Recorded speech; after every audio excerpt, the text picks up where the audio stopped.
So பாலிட்டியில் last 4 இயர்ஸில் group 4ல் கேட்ட questions மட்டும் டிஸ்கஸ் பண்ணுவோம். when we discuss this you will get clarity on the subject. அதுக்கப்புறம் டெஃபினட்டாக ரிவிஷன் அண்ட் அந்த என்ன சொல்கிறது the areas that you're not very sure concentrate பண்ணிங்கன்னா பாலிட்டி ஓரளவுக்கு முடிஞ்சிடும். ஆனால் polity previous year question discuss பண்ணுறதுக்கு முன்னாடி எல்லோரும் பாலிட்டி படித்து முடிச்சிருக்கணும். அது டிஸ்க்ளைமர். நான் என்ன பேசுகிறேன்னு உங்களுக்கு புரியாமல் நீங்கள் என்ன நினச்சிட்டு இருக்கீங்கன்னு எனக்கு தெரியாமல் it will not work out. But anyway, so screen is visible? Yes. Okay. What we did is subject wise வந்து topic wise வந்து questions பிரிச்சிருக்கோம்.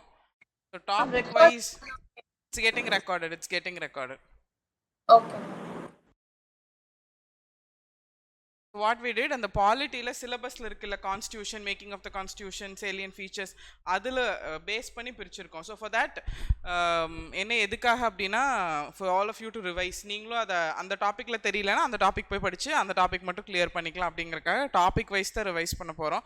So first making of the constitution. And இன்னொன்று சொல்லிடுறேன் பிஃபோர் வி ஸ்டார்ட். குரூப் 4 பொறுத்த வரைக்கும் எல்லாமே easy questions. Number 2 எல்லாமே class நோட்ஸில் இருந்தால் இருக்குது. நான் கொஷின்ஸ் பார்த்துட்டு தான் டிஸ்கஷனுக்கு வந்தேங்கிறதுனால everything from class notes. Group 4 பொறுத்த வரைக்கும் class notes top to bottom படிச்சுட்டு போனீங்கன்னா கிளியர் பண்ணிடலாம். Okay, so the first question, பின்வருவற்றில் பொருந்தாதது எது? Which of the following is incorrectly matched? ஏதோ ஒன்று தப்பாக மேட்ச் பண்ணியிருக்கீங்க. ஆன்சர் மார்க் பண்ணியிருக்கு, பட் இருந்தாலும் நம்ம வந்து டிஸ்கஸ் பண்ண போகிறோம், ஒர்க் அவுட் பண்ண போகிறோம். ஸோ காந்தி வந்து ஆஃப்டர் ஃப்ரீடம் தான் இறந்தார், நமக்கு தெரியும். ஓகே, அண்ட் ஜான் 30th அப்படிங்கிறது நம்ம மார்டியஸ் டேவாக செலிப்ரேட் பண்ணுறோம். தியாகிகள் தினம் தான் அவர் இறந்த நாள். ஸோ ஜான் 30th மார்டியஸ் டேனா டெஃபினட்டாக தெரியும் காந்தி இறந்த நாள். So I think this is correct. யார் காந்தியை கொன்னா? குதிராம் கோட்ஸே. ஓகே, ஸோ அவரோட ஜான் 30th அவரோட அசாசினேட் பண்ண டே தான் நம்ம வந்து தியாகிகள் தினம் மார்டியஸ் டேவாக செலிப்ரேட் பண்ணுறோம். நிறைய ஸ்கூல்ஸில் ஜான் 30th மார்டியஸ் டே அன்னைக்கு 2 minutes ஆஃப் சைலன்ஸ் எல்லாம் கமெமரேட் பண்ணுவாங்க. ஓகே, தெரில உங்கள் ஸ்கூலில் இருந்துச்சான்னு செக் பண்ணிக்கோங்க. And republic day, independence day எதுக்கு தெரியுதோ இல்லையோ டெஃபினட்டாக நமக்கு தெரியும். லீவ் விட்டுருவாங்க, சாக்லேட் கொடுப்பாங்க. ஸோ ரிப்பப்ளிக் டே ஜான் 26th, ஆகஸ்ட் 15. சில பேர் இதிலே கன்ஃபியூஸ் ஆகிக்கிறீங்க, எது அது இது எது அப்படின்னு. குடியரசு தினம் அப்படிங்கிறது நம்மளோட எல்லா வேலையும் முடிச்சுட்டு நம்ம கம்ப்ளீட்டாக என்ன ஆன நாள்? Complete freedom. ஓகே, அப்படின்னா ரிப்பப்ளிக் ஆனதுக்கு அப்புறம் தான் நமக்கான ஒரு கான்ஸ்டியூஷன் நம்மக்கிட்டே இருந்துச்சு. Yes, we had a rule book for our self. நமக்கான ஒரு அரசியலமைப்பு நம்ம எழுதி முடிச்சுட்டு அந்த அரசியலமைப்பு நமக்காக எழுதப்பட்டதுக்கப்புறம் அந்த அரசியலமைப்பை பேஸ் பண்ணி நமக்கான குடியரசுத் தலைவரை நம்மளே தேர்ந்தெடுத்துட்டோம். ஸோ அதுதான் ஃபைனல் ஸ்டேஜ்.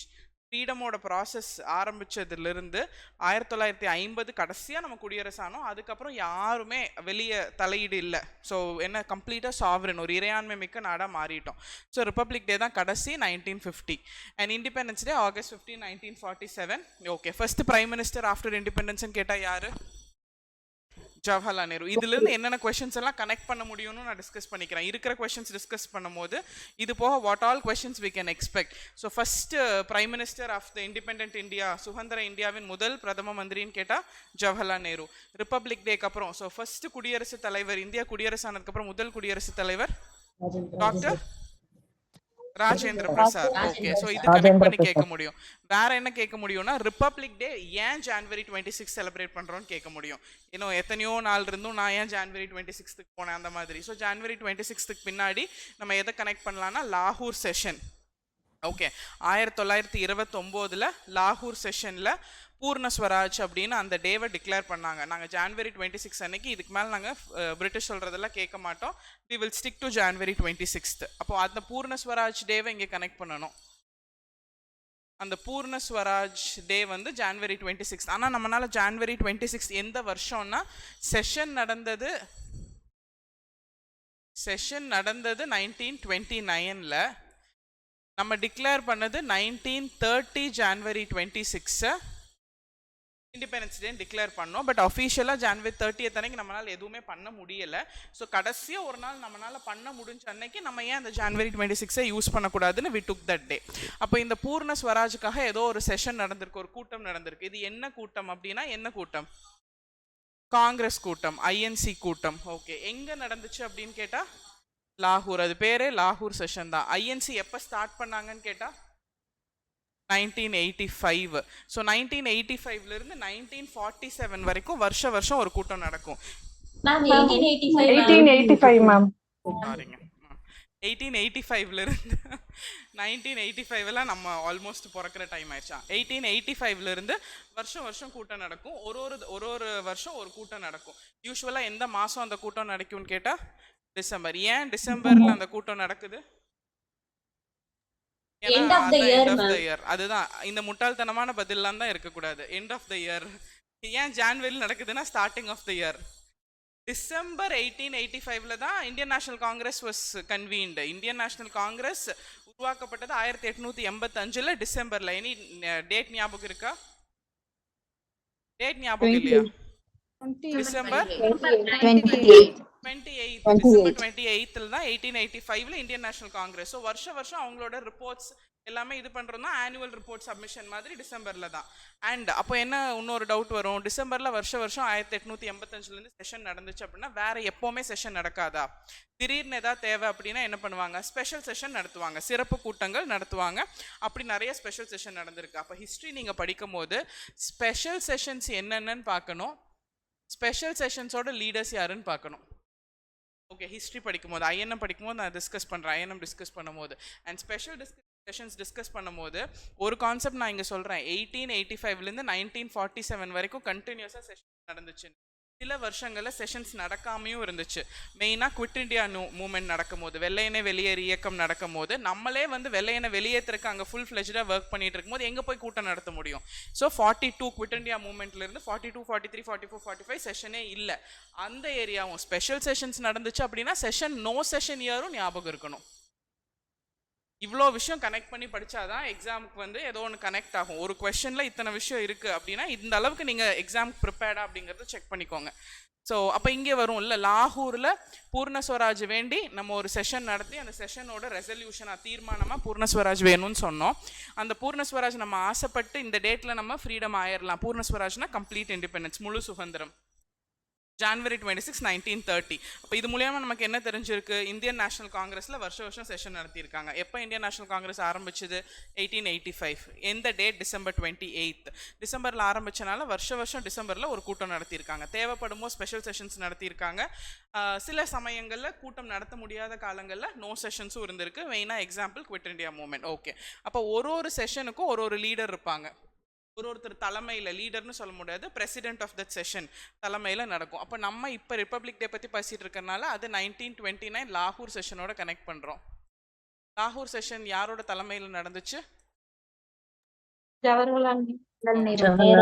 ஜவஹர்லால் நேரு தலைமையில் லாகூர் செஷன் நடந்துச்சு. அண்ட் லாகூர் செஷன் முடிச்சதுக்கப்புறம் என்ன சொன்னோம்? ஜான்வரி 26, 1930 நம்ம கம்ப்ளீட் இண்டிபெண்டன்ஸாக டிக்ளேர் பண்ணுறோம். அதுக்காக நம்ம ஒரு இடத்துல போய் கொடி நட்டோம். We hosted our flag at one place. எங்க? ராவி ரிவர் பேங்க்ல. ஓகே, இந்த ராவி ரிவர் பேங்க்ல நம்ம கொடி நட்ட நாள் எப்ப? டிசம்பர் 31, 1929.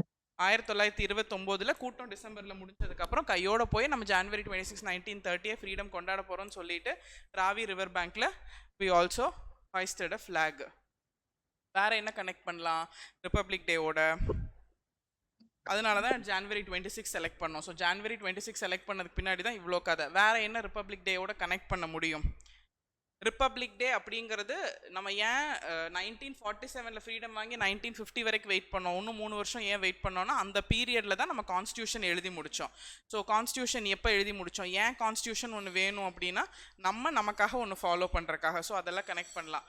வேறு ஐஎன்சி ஏன் உருவாக்கப்பட்டுச்சுன்னு அந்த ஹிஸ்ட்ரியில் கனெக்ட் பண்ணால் ஏஓ ஹியூம் கனெக்ட் பண்ணலாம். Father of Indian National Congress, இந்திய தேசிய காங்கிரஸின் தந்தை என்று அழைக்கப்படுவர் ஆலன் ஆக்டாவியன் ஹியூம். அவர் மட்டும்தான் ஃபவுண்டிங் ஃபாதரா அப்படின்னு ஒரு கொஸ்டின் இருக்குது, பழைய கொஸ்டின். எந்த குரூப் பண்ணால் குரூப் 2 தெரில. ஃபவுண்டிங் ஃபாதர்ஸ்னால் யார் சொல்லுவீங்க? ஐஎன்சியோட ஃபவுண்டிங் ஃபாதர்ஸ், ஐஎன்சியோட ஃபவுண்டிங் ஃபாதர்ஸ் அப்படின்னு கேட்டிருக்காங்க ஒரு கொஸ்டினில். கண்டிப்பாக தெரியும், ஆலன் ஆக்டாவியன் ஹியூம், ஏஓ ஹியூம். அவரோட சஜஷன், அவரோட ஐடியா தான் ஐஎன்சி உருவாக்கப்பட்டுச்சு. ஏன் அவர் ஐடியா கொடுத்தாங்கிறது வேற கதை, பட் அவரோட ஐடியாவில் தான் உருவாக்கப்பட்டுச்சு. ஃபவுண்டிங் ஃபாதர்ஸ் அப்படின்னு கேட்கும்போது ஃபர்ஸ்ட் செஷன் யாரோட தலைமையில் நடந்துச்சு? Umesh Chandra Banerjee. WC Banerjee. Umesh WC Chandra Banerjee. Banerjee. Okay, so WC Banerjee one of the founding father of INC அப்படின்னு இருக்கு. ஏவோ ஹியூம் வந்து எதுக்காக INC ஓபன் பண்றதுக்கு பெர்மிஷன் கொடுத்தாரு? ஐஎன்சி அப்படிங்கிறது இந்திய தேசிய காங்கிரஸ், இந்திய மக்களுக்கான ஒரு அமைப்பை நீங்க உருவாக்கிக்கோங்கன்னு 1885 ஏவோ ஹியூம் ஐடியா கொடுக்குறாரு. A O Hume, Allan Octavian Hume was a British person. அவர் எப்படி அப்படி ஐடியா கொடுத்துருப்பாரு? ஏன் அப்படின்னா அந்த ஐடியா கொடுக்கல அப்படின்னா பிரச்சனை கையை மீறி போயிடும். அங்கங்க எல்லாரும் பிரச்சனை பண்ணிட்டு இருக்காங்க இந்தியாக்குள்ள. இதுதான் ஐஎன்சிக்கு பின்னாடி இருக்கிற கிளியர் கான்செப்ட். இங்கே பிரச்சனை, இங்கே பிரச்சனை, இங்கே பிரச்சனை, இங்கே பிரச்சனை, இங்கே பிரச்சனை, இங்கே பிரச்சனை, எல்லாரும் பிரிட்டிஷ் எதிர்த்து பிரச்சனை பண்ணிட்டு இருக்காங்க. ஒரு பிரச்சனையை தனியாக ஹேண்டில் பண்ண முடியல. ஆலன் ஆக்டோவியன் ஹியூம் என்ன சொன்னார்? முதல்ல உங்களுக்காக ஒரு ஐஎன்சி ஃபார்ம் பண்ணிக்கோங்க. எங்கே இந்தியாவுக்குள்ள பிரச்சனைனாலும் எல்லாரும் ஐஎன்சிக்கு வாங்க, ஐஎன்சி பிரிட்டிஷ் கிட்ட வாங்க. அப்போ பிரிட்டிஷுக்கு ப்ராப்ளமை டேக்கிள் பண்ணுறதுக்கு ஒரே சேனல். பாதி பிரச்சனை ஐஎன்சிக்கு வரவே வராது, மீதி பிரச்சனை ஐஎன்சிலேருந்து வெளியே வராது. ஓகே, ஸோ எஸ்கேபிசம் கான்செப்ட் தான். அதுக்காக தான் ஏஓ ஹியூம் ஐஎன்சி வந்து நீங்கள் 1885 ஸ்டார்ட் பண்ணுங்கன்னு சொன்னாங்க. அந்த தியரி பேர் என்னங்க? Yes, safety valve theory. அவ்வளோதான். நம்ம ஏன் ஒத்துக்கிட்டோம்? இவங்க சேஃப்டி வால் தியரி தான் பண்ணுறாங்கன்னு தெரிஞ்சும் நம்ம ஏன் ஒத்துக்கிட்டோம்? அங்கங்கே பிரச்சனை பண்ணும்போது பயங்கரமாக வெடிச்சிட்டு இருந்துச்சு. ஆனால் இவங்க வந்து அதை சேனலைஸ் பண்ணுறாங்க, நம்மளோட வீரியத்தை குறைக்கிறாங்கன்னு தெரிஞ்சும் நம்ம ஏன் ஒத்துக்கிட்டோம்? ஏன்னா பிபின் சந்திரா என்ன சொன்னாரு? லைட்னிங் கண்டக்டர் சொன்னாரு. ஏதோ ஒன்று ஆரம்பிக்கிறதுக்கான ஒரு வழி லைட்னிங் கண்டக்டர்னு சொன்னாரு. ஸோ இதெல்லாம் just you can connect. Clear. So அந்த அடுத்தது போயிடலாம். Independence day. ஏன் இண்டிபெண்டன்ஸ் டே ஆகஸ்ட் 15 அன்னைக்கு செலக்ட் பண்ண start? I mean why did they choose that date?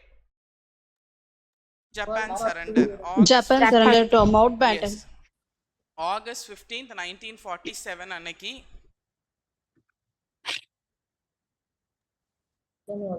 S, August 15, 1947 அன்னைக்கு நமக்கு இண்டிபெண்டன்ஸ் கொடுக்கலாம் அப்படின்னு டிசைட் பண்ணும்போது அப்போ இருந்த governor general Mountbatten, Louis Mountbatten, அவர் அந்த டைமில் தான் டிசைடிங் அத்தாரிட்டியாக இருந்தார். அதுக்கு 2 வருஷம் முன்னாடி வேர்ல்டு வார் முடிஞ்சிச்சு, 1939 to 45. வேர்ல்டு வார் அப்போ பிரிட்டிஷ் கிட்ட ஜப்பான் சரண்டர் ஆன டே, அதுவும் மவுண்ட்பேட்டன் தலைமையில் ஆகஸ்ட் 15, 1945.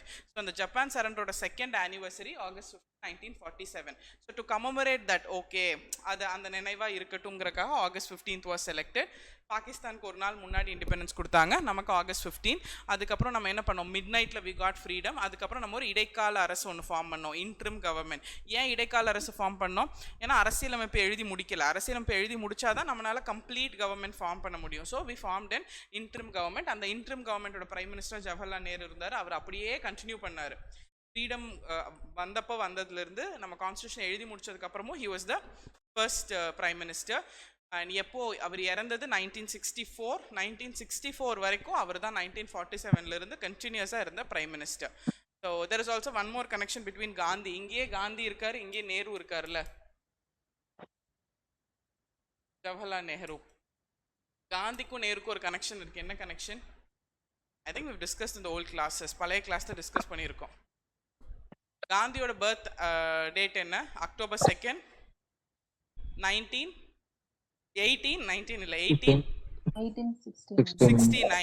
October 2nd, 1869. ஜவஹர்லால் நேருவோட பர்த்டே நவம்பர் 14. சில்ட்ரன்ஸ் டேவை செலிப்ரேட் பண்ணுறோம் 1889. Exactly 20 years difference between Nehru and Gandhi. Connection ஞாபகம் வச்சுக்கோங்க எங்காவது கேட்டா. ஓகே, இப்போ கான்ஸ்டியூவன்ட் அசம்பிளி. அடுத்தது constituent assembly adopted national anthem. Constituent assembly அப்படிங்கிறது தான் இந்திய அரசியலமைப்பு நிர்ணய சபை. அந்த அரசியலமைப்பு நிர்ணய சபையை வச்சு தான் நம்ம அரசியலமைப்பு எழுதணும். இந்திய அரசியலமைப்பு நிர்ணய சபை எழுதும் போது எழுதி முடிச்சுட்டு சில விஷயங்கள் இந்தியாவுக்காக நம்ம என்ன பண்ணோம்? ஏற்றுக்கொண்டோம். அந்த ஏற்றுக்கொண்டதை வச்சு தான் கான்ஸ்டியூஷன் வந்ததுக்கப்புறம் யூஸ் பண்ணுவோம். ஸோ அதில் மேஜராக அடாப்ட் பண்ணது நேஷனல் ஆந்தம், நேஷனல் சாங். இதுதான் நம்ம தேசிய பாடல், இதுதான் நம்ம நேஷனல் ஆந்தம் அப்படின்னு நமக்கு ஒன்று வேணும். இவர் தான் நம்மளோட பிரசிடெண்ட்டாக இருப்பார், முதல் குடியரசுத் தலைவர்னு நம்ம முதலே அடாப்ட் பண்ணிட்டோம். அதே மாதிரி இதுதான் நம்ம தேசிய கொடி, நேஷனல் ஃப்ளாக்னு அடாப்ட் பண்ணோம். அதோட டேட்ஸ் 4மே முக்கியம். National anthem, national song, president 3மே ஒரே நாள், விச் இஸ் January 24, 1950. அந்த January 24, 1950 தான் last session of the Indian constituent assembly. இந்திய அரசியலமைப்பு நிர்ணய சபையோட கடைசி நாள், கடைசி கூட்டமும் January 24 தான். அன்னைக்கு தான் எல்லாரும் சைன் பண்ணாங்க. அதில் தமிழில் சைன் பண்ண ஒரே ஒருத்தர் யாரு? இனிஷியல் என்ன? MC Veerabahu ma'am. தமிழ்ல ஒரே ஒருத்தர் தான் கையெழுத்து போட்டிருப்பார். கையெழுத்து போட்ட எல்லாரும் எத்தனை கையெழுத்து போட்டிருப்பாங்க? 2 கையெழுத்து போட்டாங்க. Simultaneously it was written in English and Hindi. அப்ப இங்கிலீஷ்ல யார் எழுதுனா, ஹிந்தில யார் எழுதுனா? ஹிந்தியோட கேலிகிராஃபர் பேர் என்ன? Vasanth Krishna Vaidya.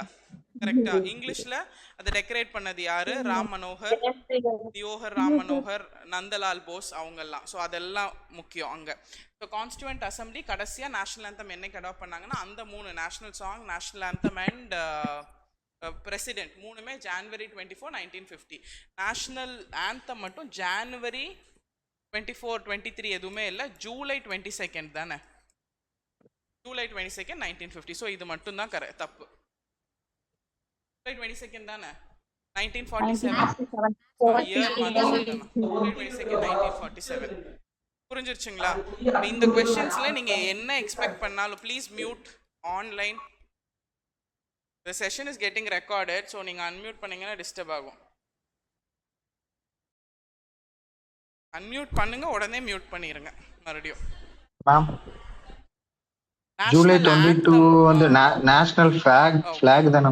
Sorry I didn't see this. national anthem நான் ஆல்ரெடி சொன்ன மாதிரி 24. National anthem, national song and president January 24. நான் ஃபிளாக்னு நினச்சிட்டேன். நேஷனல் ஃபிளாக் மட்டும் ஜூலை 22. அதுவும் ஞாபகம் வச்சுக்கோங்க, ஏன்னா அது ஒன்று தான் டிஃப்ரெண்ட். ஸோ அதுதான் கேட்க வாய்ப்பு இருக்கு.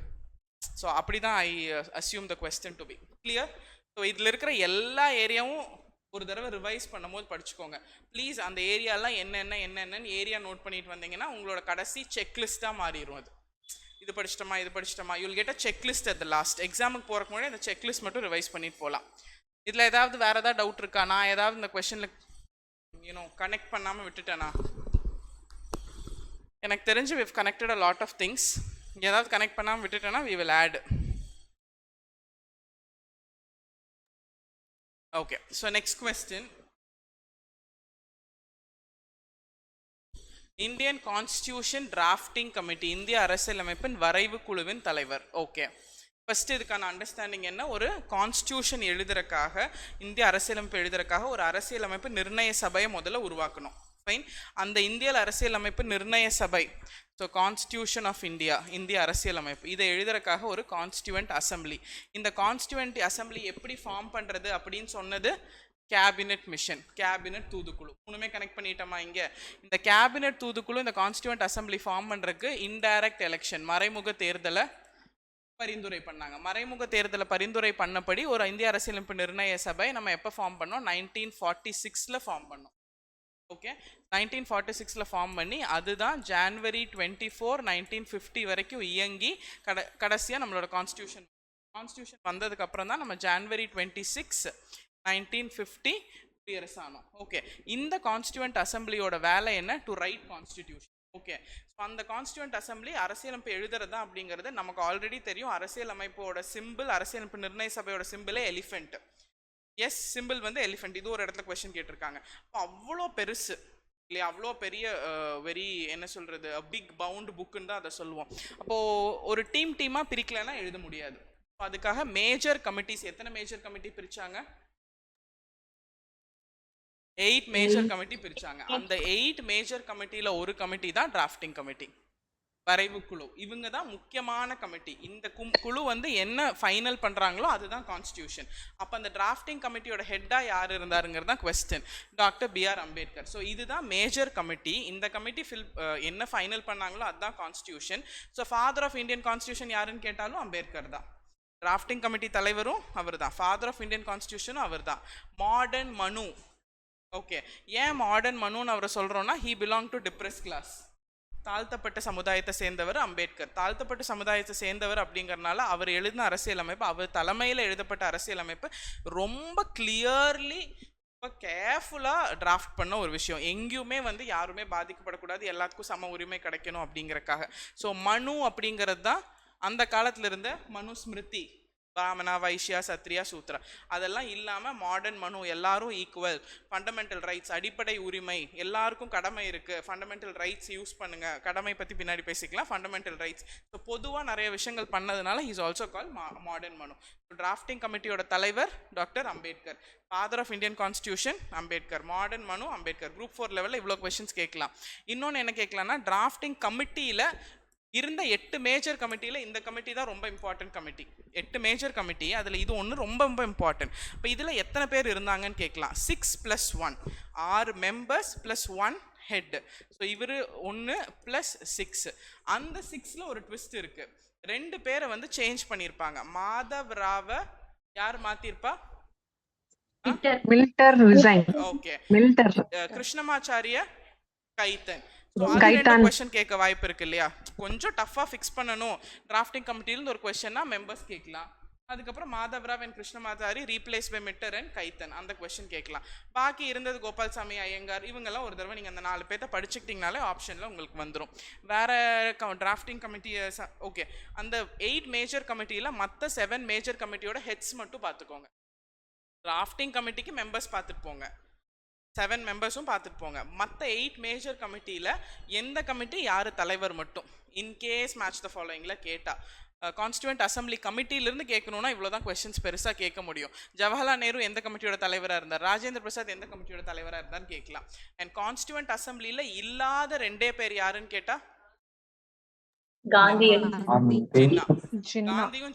ஜின்னாவும் அஃபீஷியலா கடைசி வரைக்கும் அரசியலமைப்பு நிர்ணய சபையில இணைக்கப்படவே இல்லை. they were doing other things.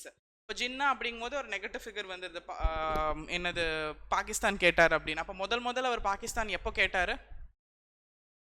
1940 லாகூர் செஷன்ல தான் கேட்டாரு.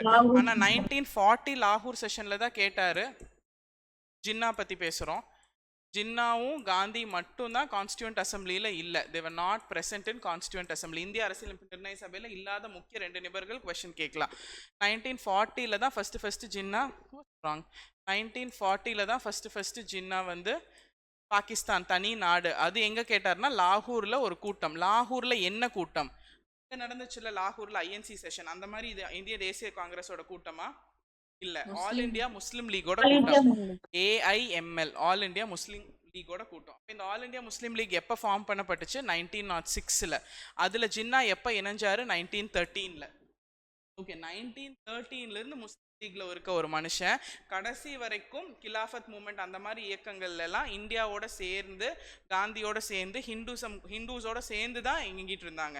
அட் ஒன் ஸ்டேஜ் கான்ஸ்டியூவன்ட் அசம்பிளிக்கான இன்டைரக்ட் எலெக்ஷன் நடக்கும் போது அந்த இன்டைரக்ட் எலெக்ஷன்ல முஸ்லீம் லீக்குக்கு மெஜாரிட்டி வரவே இல்லை. அவங்க உள்ளுக்குள்ள இருந்து எதுவும் பண்ண முடியாதுன்னு தெரிஞ்சதுக்கு அப்புறம் தான் அவங்க தனியாக போகணும்னு கேட்டாங்க. ஸோ 1940 தான் லாகூர் செஷன்ல பாகிஸ்தான் கேட்குறாரு. Clear? Done? Okay, so this is with respect to the second question. Gandhi, இவங்க 2 பேர் 2 கமிட்டியில் இருப்பாங்க, அந்த கமிட்டி பார்க்கணும். Gandhi was not part of the session. Third question.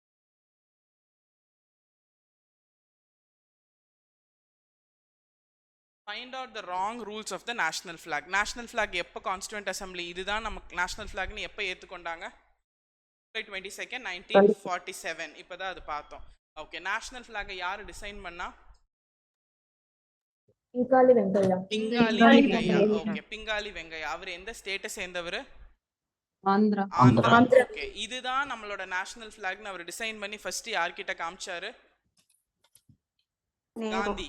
Of course to Gandhi. Okay, எந்த வருஷம் காமிச்சாரு? காந்தி விஜயவாடா போயிருக்கும் போது ஐ திங்க் 1921ல் காமிப்பாரு. ஓகே, ஸோ நேஷனல் ஃபிளாகுக்கு முன்னாடி யார் டிசைன் பண்ணா? பிங்காலி வெங்கையா. அவர் எந்த மாநிலத்தை சேர்ந்தவர்? ஆந்திரா. பேசிக்கலி ஆந்திரா, இப்போ தானே தெலுங்கானாலாம். ஸோ டிசைன் பண்ணி ஃபர்ஸ்ட் யார்கிட்ட காமிச்சாரு? காந்திஜி கிட்ட. எப்போ காமிச்சாரு? 1921ல் காந்தி விஜயவாடா போகும்போது. ஓகே, நேஷனல் ஃபிளாக்ல என்ன கலர்ஸ் எல்லாம் இருக்கு? Saffron, white, green. கிரீன் மேலையா சாஃப்ரான் மேலையா? எல்லாமே எனக்கு தெரியும் மேம், ஆனா நேஷனல் ஃபிளாக் மட்டும் இண்டிபெண்டன்ஸ் டே தலையில குத்தி இருப்பேன். சாஃப்ரான். ஓகே, சாஃப்ரான் மேல. டன். வேற என்ன? இப்போ நான் ஒரு நேஷனல் ஃபிளாக் செய்யணும்னா நான் என்ன மெஷர்மெண்ட்ல செய்யணும்? லென்த் இஸ் டு ஹைட் என்ன வித் இருக்கணும்? லென்த் இஸ் டு வித் என்ன ஹைட் இருக்கணும்? 3:2 length is to height 3:2 இருக்கணும். வேற நேஷனல் ஃபிளாகோட என்ன கனெக்ட் பண்ணலாம்? நேஷனல் ஃபிளாகே இல்லாத டைம்ல காந்தி ஆப்பிரிக்கால வந்து when he was fighting for the rights of the பிளாக்ஸுக்காக கருப்பின மக்களுக்காக காந்திஜி சவுத் ஆப்பிரிக்கால போராடும் போது சவுத் ஆப்பிரிக்கால இருந்த ஒயிட் வந்து காந்தியை பார்த்து என்ன கேட்டாங்க, ஒரு தேசிய கொடி கூட இல்லாத நாட்டில இருந்து வந்து உங்களுக்கு எதுக்கு இந்த வேலை அப்படின்னு. அப்ப காந்திக்கு பின்னாடி நின்று இருந்தது யாரு? Thillaiyadi Valliammai. Thillaiyadi Valliammai what did she சே? அப்படி ஒரு சிச்சுவேஷன் அப்படின்னா திஸ் சாரி நான் கட்டியிருக்க சாரி தான் என் நாட்டோட நேஷனல் ஃபிளாக் அப்படின்னு. தில்லையாடி வள்ளியம்மை கடைசியா வெரி புவர் ஏஜ்ல I think she died out of கேன்சரா ஸ்டொமக் பெயினா ஸ்டொமக் பெயின். அப்போ தெரியாது அது கேன்சர்னு அந்த காலத்தில்.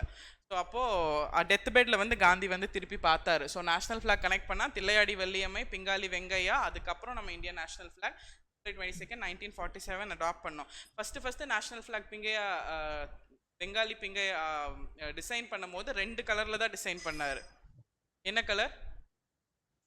சாஃப்ரான் அண்ட் க்ரீன், இல்லை ஒயிட் அண்ட் க்ரீன். ஏதோ ஹிந்துஸ் முஸ்லிம்ஸ் 2 பேர் ஒட்டுக்கா இருக்கணுங்கிறக்காக தான் நேஷனல் ஃபிளாக் டிசைன் பண்ணுச்சு.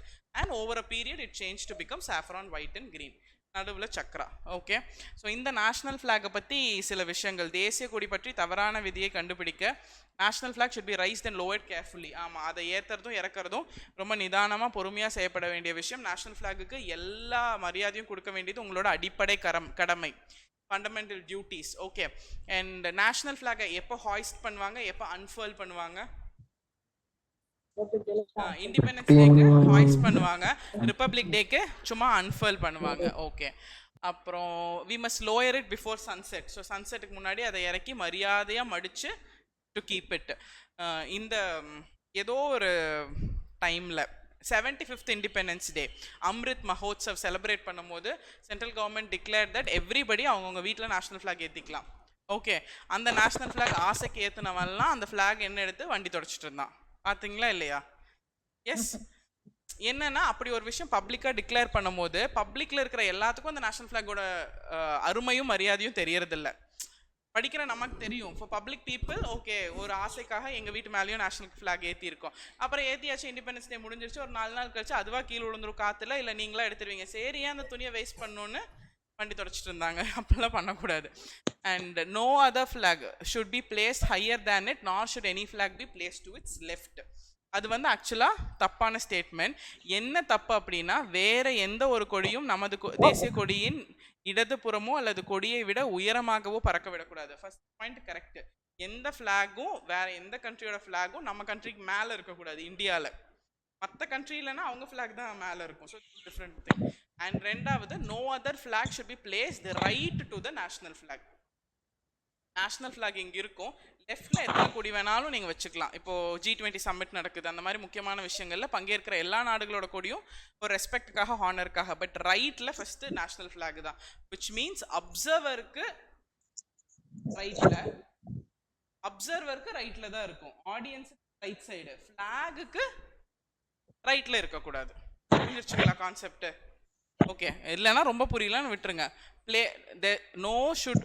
Any flag should not be place to its left. இல்லை, லெஃப்டில் தான் மற்ற ஃபிளாக் வைக்கணும், ரைட் சைடு எந்த ஃபிளாகும் இருக்கக்கூடாது. ஸோ அது ஒன்று தான் அங்கே வந்து mistake. And we must stand in attention when the flag is hoisted. Yes, you should stand in attention, you should salute the national flag. அதெல்லாம் நமக்கே பேசிக்காக தெரியும்.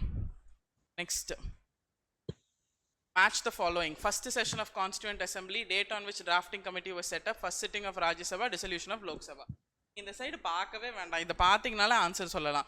கான்ஸ்டியூண்ட் அசம்பிளி 1946 ஃபார்ம் ஆச்சு. அந்த இந்திய அரசியலமைப்பு நிர்ணய சபை 1946 ஃபார்ம் ஆனதுனால தான் வருஷம் எழுதி 2 year 11 months and 18 days எழுதி அரசியலமைப்பை 1950 கொடுத்துச்சு. இப்போ 1946 first session. Can you all மியூட்டுங்க? செல்வி, பேர்ட்ஸ் சவுண்ட் எல்லாம் வருது. Yes, in case you have some doubt ஏதாவது அன்மியூட் பண்ணிவிட்டு திருப்பி உடனே மியூட் பண்ணிடுங்க. Because there are almost 200 people, 200 plus 216 people. எல்லாரும் அன்மியூட் பண்ணால் it be very difficult for others. அதுவும் ஹெட்ஃபோன் போட்டிருக்கவங்க ரொம்ப பாவம். Done. So first session constituent assembly அப்போ நடந்துச்சு. கான்ஸ்டியூண்ட் அசம்பிளி அந்த செஷன் நடக்கும்போது 1946 3 செஷன் நம்ம படித்தோம். 9, 11, 13. Monday, Wednesday, Friday 3 session. Monday தான் ஃபர்ஸ்ட் செஷன் நடந்துச்சு. அதுவும் ஒரு கொஷின் பேப்பர். முதல்ல செஷன் நடந்த டேட் என்ன, முதல்ல செஷன் நடந்தது எந்த கிழமைன்னு கூட கேட்டிருந்தாங்க. ஓகே, பழைய கொஷின் பேப்பர்ஸில் அது மண்டே, வென்ஸ்டே, ஃப்ரைடே. நம்ம பழைய சிக்ஷா கிளாஸ்லாம் மண்டே, வெனஸ்டே, ஃப்ரைடே நடக்கும். அந்த மாதிரி ஞாபகம் வச்சுக்கோங்க மண்டே. அண்ட் இன்னொன்று என்னென்னா December 9th. அப்போ December 9th தான் ஃபஸ்ட்டு செஷன். அப்போ ஃபஸ்ட்டு செஷனுக்கான இம்பார்ட்டன்ஸ் என்ன, ஃபஸ்ட்டு செஷனில் ஃப்ரெஞ்சு ப்ராக்டிஸை ஃபாலோ பண்ணி ஒரு எல்டஸ்ட் பர்சனை, வயதில் மூத்தவரை டெம்பரவரியாக தற்காலிக அரசியலமைப்பு நிர்ணய சபையோட தலைவராக தேர்ந்தெடுத்தோம். அப்படி தேர்ந்தெடுக்கப்பட்டவர் தான் doctor Sachchidananda Sinha. So first செஷனுக்கான இம்பார்ட்டன்ஸும் டேட்டும். செகண்ட் செஷன் December 11 அவரோட தலைமையில் ஒரு பர்மனண்ட் சேர்மன் பிரசிடெண்ட்டை நம்ம வந்து தேர்ந்தெடுத்தோம். அது doctor Rajendra Prasad. And third session December 13 நடந்ததில் தான் இன்னைக்கு கான்ஸ்டியூஷன் எழுதி முடிச்சதுக்கப்புறம் இருக்கிற கான்ஸ்டியூஷனோட ப்ரிஃபேஸ், முன்னுரை, பிரியாம்பில் அன்னைக்கு குறிக்கோள் தீர்மானமாக அப்ஜெக்டிவ் ரெசல்யூஷன், இதுதான் இந்த அரசியலமைப்போட அப்ஜெக்டிவ் அப்படின்னு ஜவஹர்லால் நேரு ப்ரப்போஸ் பண்ணார். அது ஒருமனதாக தேர்ந்தெடுக்கப்பட்டது January 22, 1947. இது 3 செஷனுக்கான இம்பார்ட்டன்ஸ். ஓகே, அப்போ ஃபர்ஸ்ட் செஷனா December 9 கிளியராக தெரியும். Date on which drafting committee was set up நம்ம நோட்ஸில் எழுதியிருக்கோம். 29th August 1947. First sitting of Rajya Sabha அப்படிங்கிறது பார்லிமெண்ட்டில் இருக்க 2 houses. ராஜ்யசபாவுக்கு indirect election, proportional representation by means of single transferable vote. அப்போ ஆல்ரெடி தேர்ந்தெடுக்கப்பட்ட ஸ்டேட் லெஜிஸ்லேட்டிவ் அசம்பிளியில் இருக்கிறவங்க, மாநில சட்டமன்றங்கள் இருக்கவங்க, அவங்கள தேர்ந்தெடுப்பாங்க. இதை பார்த்தோம். அண்ட் ரெண்டாவது, ராஜ்யசபா வந்து ஒரு பெர்மனன்ட் ஹவுஸ், கலையாது. 6 வருஷம் அந்த ஒரு மெம்பருக்கான டேர்ம். அண்ட் கிளியராக நம்ம கிளாஸில் என்ன பார்த்தோம், எவ்ரி 2 years 1/3 மெம்பர்ஸ் ரிட்டையர் ஆவாங்க. அந்த 1/3 மெம்பர்ஸ் ரிட்டையர் ஆகுமாங்க. அப்படிங்கும் போது ஃபஸ்ட்டு 1950 ஃபார்ம் ஆச்சு. 300 பேர், ஃபார் எக்ஸாம்பிள், அதான் 300 பேர் வச்சு தான் லாஸ்ட் பேட்சில் அதை பார்த்தோம். அவங்க உள்ளே போகும்போது அந்த ஃபஸ்ட்டு 100 பேர் யார் அப்படின்னு 2 வருஷத்தில் முடிவு பண்ண முடியாதுங்கிறனால சிட்டு சிஸ்டம், லாட் சிஸ்டம் யூஸ் பண்ணி ஃபஸ்ட்டு 100 பேர் எடுத்தாங்க. அப்போ 1952. மறுபடியும் 54 4 வருஷம் முடிஞ்சிருக்கும். மறுபடியும் 100 பேர்த்த எடுக்கணுங்கிறக்காக சிட்டு சிஸ்டம் போட்டு எடுத்தாங்க. 1956 ஆட்டோமேட்டிக்காக 6 வருஷம் முடிஞ்சவங்க வெளியே வந்துட்டாங்க. ஸோ 1915 கிளியராக தெரியும். And 13th May நம்ம எழுதியிருக்கோம் நோட்ஸ்ல. ஸோ இட்ஸ் அ டேட்டா, அவ்வளோதான். 13th Mayல it started. 13th May 1952 it started. And லோக்சபாவோட டிசல்யூஷன் 1951-52 அப்படிங்கிற பீரியடில் தான் we had 51ல் தான் ஃபஸ்ட்டு சென்சஸ் ஆஃப்டர் இண்டிபெண்டன்ஸ். சென்சஸை பேஸ் பண்ணி தான் கான்ஸ்டியூன்சி பிரிப்பாங்க, தொகுதி பிரிப்பாங்க. தொகுதி பிரித்ததுக்கப்புறம் தான் தேர்தல் நடத்த முடியும். இப்போ எப்படி பாராளுமன்ற தேர்தல் வந்துச்சோ. ஸோ 1951ல் first census after independence. So 1952 election. 5 வருஷம் லோக்சபாவோட டேர்ம் உங்களுக்கே தெரியும், 57. ஸோ பாக்கி 3 கிளியராக தெரிஞ்சால், இது தெரியலன்னா கூட you can come to that conclusion. 4th April 1957 லோக்சபாக்கு டைரக்ட் எலெக்ஷன், ராஜ்யசபாக்கு டைரக்ட் எலெக்ஷன். லோக்சபால எத்தனை பேர் இருப்பாங்க, 545. ராஜ்யசபால 245. இப்போ கரண்டா சொல்றேன், 250 ஃபிக்ஸட் ஸ்ட்ரென்த். அண்ட் 545ல எத்தனை பேர் நாமினேட்டட் மெம்பர்ஸ், 2. அந்த 2 நாமினேட்டட் மெம்பர்ஸ் எந்த சமுதாயத்தை சேர்ந்தவங்க, ஆங்கிலோ இந்தியன் கம்யூனிட்டி. போதும், ஆங்கிலோ இந்தியன் கம்யூனிட்டியிலேருந்து இன்னும் ரெப்ரசன்டேஷன் வேண்டாம் அப்படின்னு எந்த சட்ட திருத்தம் மூலியமா அதை நிறுத்தினாங்க, 104th Constitutional Amendment Act 2019. And ராஜ்யசபால இருக்க 245ல எத்தனை பேர் நாமினேட்டட், 12. அவங்க எந்தெந்த ஃபீல்ட்ல இருந்து இருப்பாங்க, கலை, இலக்கியம். ஓகே. இந்த 2 பேர் ஃப்ரம் ஆங்கிலோ இந்தியன் கம்யூனிட்டி, 12 பேர் from specific field, literature, art, science. அவங்க எல்லாத்தையும் யார் நியமனம் பண்ணுவா, பிரசிடென்ட். Okay, clear. வேற ஏதாவது டவுட் இருக்கா இதுல? மேம் ரெக்கார்டிங் ஆகுதுங்களா மேம்? ரெக்கார்டிங் Yeah, ஆகுதுங்களா it's ma'am? getting recorded. It's getting recorded. நீங்க ரெக்கார்டிங் பத்தி ஃபீல் பண்றீங்க, கிளாஸ்ல ஜாலியா என்ஜாய் பண்ணுங்க. It's getting recorded. ரெக்கார்ட் ஆகுதுங்க. நெக்ஸ்ட். ஸோ அந்த ஃபர்ஸ்ட் டாபிக்ல இருந்து எக்ஸ்பெக்டட் இருந்த கொஸ்டின், அப்புறம் வேற என்னென்னலாம் கொஸ்டின் கேட்கலாம் நம்ம டிஸ்கஸ் பண்ணியிருக்கோம். அடுத்தது சேலியன்ட் ஃபீச்சர்ஸ். சேலியன்ட் ஃபீச்சர்ஸ்னால் முக்கியமான அரசியலமைப்போட சிறப்பம்சங்கள் ஏகப்பட்டது இருக்குது. ஃபண்டமெண்டல் ரைட்ஸ் இருக்குது. அப்போ எத்தனை ஃபண்டமெண்டல் ரைட்ஸு, ஃபண்டமெண்டல் டியூட்டிஸ் கொண்டு வந்தாங்களா, அது லேட்டர் தான் கொண்டு வந்தாங்க, அது சேலியன்ட் ஃபீச்சர் கிடையாது. ஃபெட்ரல் வித் யூனிட்ரி பயாஸ், கூட்டாட்சி தன்மையுடன் கொண்ட ஒற்றையாட்சி முறை தான் இது. அப்புறம் வேற என்ன, நிறைய சேலியன் ஃபீச்சர்ஸ் இருக்கு. வித் கொஸ்டின்ல என்னன்னா லோயர் த ஓட்டிங் ஏஜ், எந்த வருஷம் இந்திய அரசியலமைப்பு சட்டம் படி வாக்குரிமை வயது 21 18 குறைந்தது. ஓகே, ஸோ இந்த எலெக்ஷன் ஓட்டிங் மட்டும் பார்க்கலாம். ஓட்டிங் அப்படிங்கிறது எல்லா கண்ட்ரியில என்ன மெத்தட்னாலும் நம்ம ஃபாலோ பண்ணுறது யூனிவர்சல் அடல்ட் ஃப்ரான்ச்சைஸ், வயது வந்தோர் வாக்குரிமை. அப்போ என்னன்னா யார் வேணாலும் 21 இயர்ஸ் ப்ளஸ் ஓட் பண்ணலாம். கரெக்ட், வயது வந்தோர் வாக்குரிமை. சுவிட்சர்லாண்டில் எல்லாம் விமென்க்கு ஓட்டிங் ரைட்ஸ் கொடுக்கல, கொஞ்ச நாள் படிச்சிருந்தா மட்டும்தான் ஓட்டிங் ரைட்ஸ்னு சில கண்ட்ரியில் சொல்கிறாங்க. இந்தியாவில் 21 வயசை கடந்த எல்லாரும் ஓட் பண்ணலாம் அப்படிங்கிறது தான் எப்போ இருந்துச்சு, 1950 இருந்தது. வயது வந்தோர் வாக்குரிமை, யூனிவர்சல் அடல்ட் ஃப்ரான்ச்சைஸ். ஸோ இந்த சிஸ்டமே ஆக்சுவலாக ஒரு பயங்கரமான ப்ளஸ். எல்லாத்துக்கும் உரிமை இருக்குது, rights are common for everybody. So இந்த ஏஜை 1988 18 வயசாக குறைச்சாங்க. கொஸ்டின் அதுதான் 1988. ஸோ ஆன்சர் வந்துருச்சு. இதோட கனெக்ட் பண்ணி என்ன கேட்கலான்னா, இந்த எலெக்ஷன் ஏஜை வந்து 21 18 குறைச்சாங்க. இந்த குறைக்கிறது ஜாஸ்தி பண்ணுறதெல்லாம் யாரோட அத்தாரிட்டி? Parliament decides. ஓகே, இதை யார் இம்ப்ளிமெண்ட் பண்ணுவா? எலெக்ஷன் கமிஷன், தேர்தல் ஆணையம் தான். இப்போ 21 வயசுலேருந்து 18 வயசு தாண்டின எல்லாரும் ஓட் பண்ணும் அப்படிங்கும்போது பயங்கரமாக ஒர்க் இருக்கும்ல. 18 வயசு தாண்டினவங்களெல்லாம் எலக்ட்ரல் ரோலில் சேர்த்தணும். இப்போ போன தடவை எலெக்ஷன் நடக்கும் போது 13 வயசாக இருந்தவங்கலாம் அடுத்த வருஷம் 5 வருஷம் கழிச்சு எலெக்ஷன் வரும்போது 18 ஆயிடுவாங்க. ஸோ அவங்க ஃபர்ஸ்ட் டைம் ஓட்டர்ஸை ஆட் பண்ணணும். அதுவே பெரிய டாஸ்க்கு.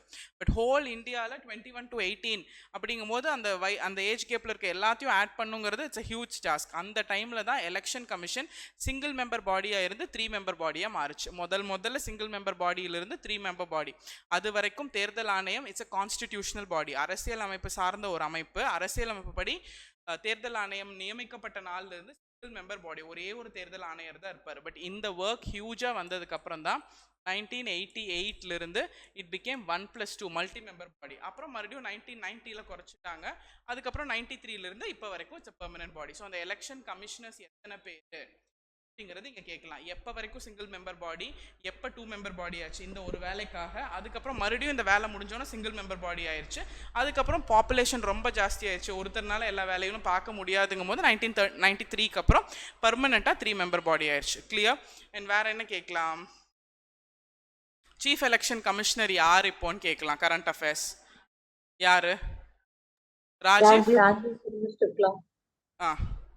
ஓகே, வேற chief election commissioner R central election commissioner எந்தெந்த தேர்தல்லாம் நடத்துவார்? லோக்கல் பாடிஸ் மட்டுமா? Central election கமிஷனரா? State election commissioner? Central election commissioner Lok Sabha, Rajya Sabha, state legislative assembly, president election, vice president election எல்லாமே. மாநில தேர்தல் ஆணையர் ஸ்டேட் எலெக்ஷன் கமிஷனரோட ஒரே வேலை லோக்கல் பாடிஸ் நடத்துறது மட்டும்தான். லோக்கல் பாடிஸ் நடத்துறது மட்டும்தான் ஸ்டேட் எலெக்ஷன் கமிஷனரோட வேலை. பாக்கி எல்லாமே சென்ட்ரல் எலெக்ஷன் கமிஷனர் தான் நடத்துவார்.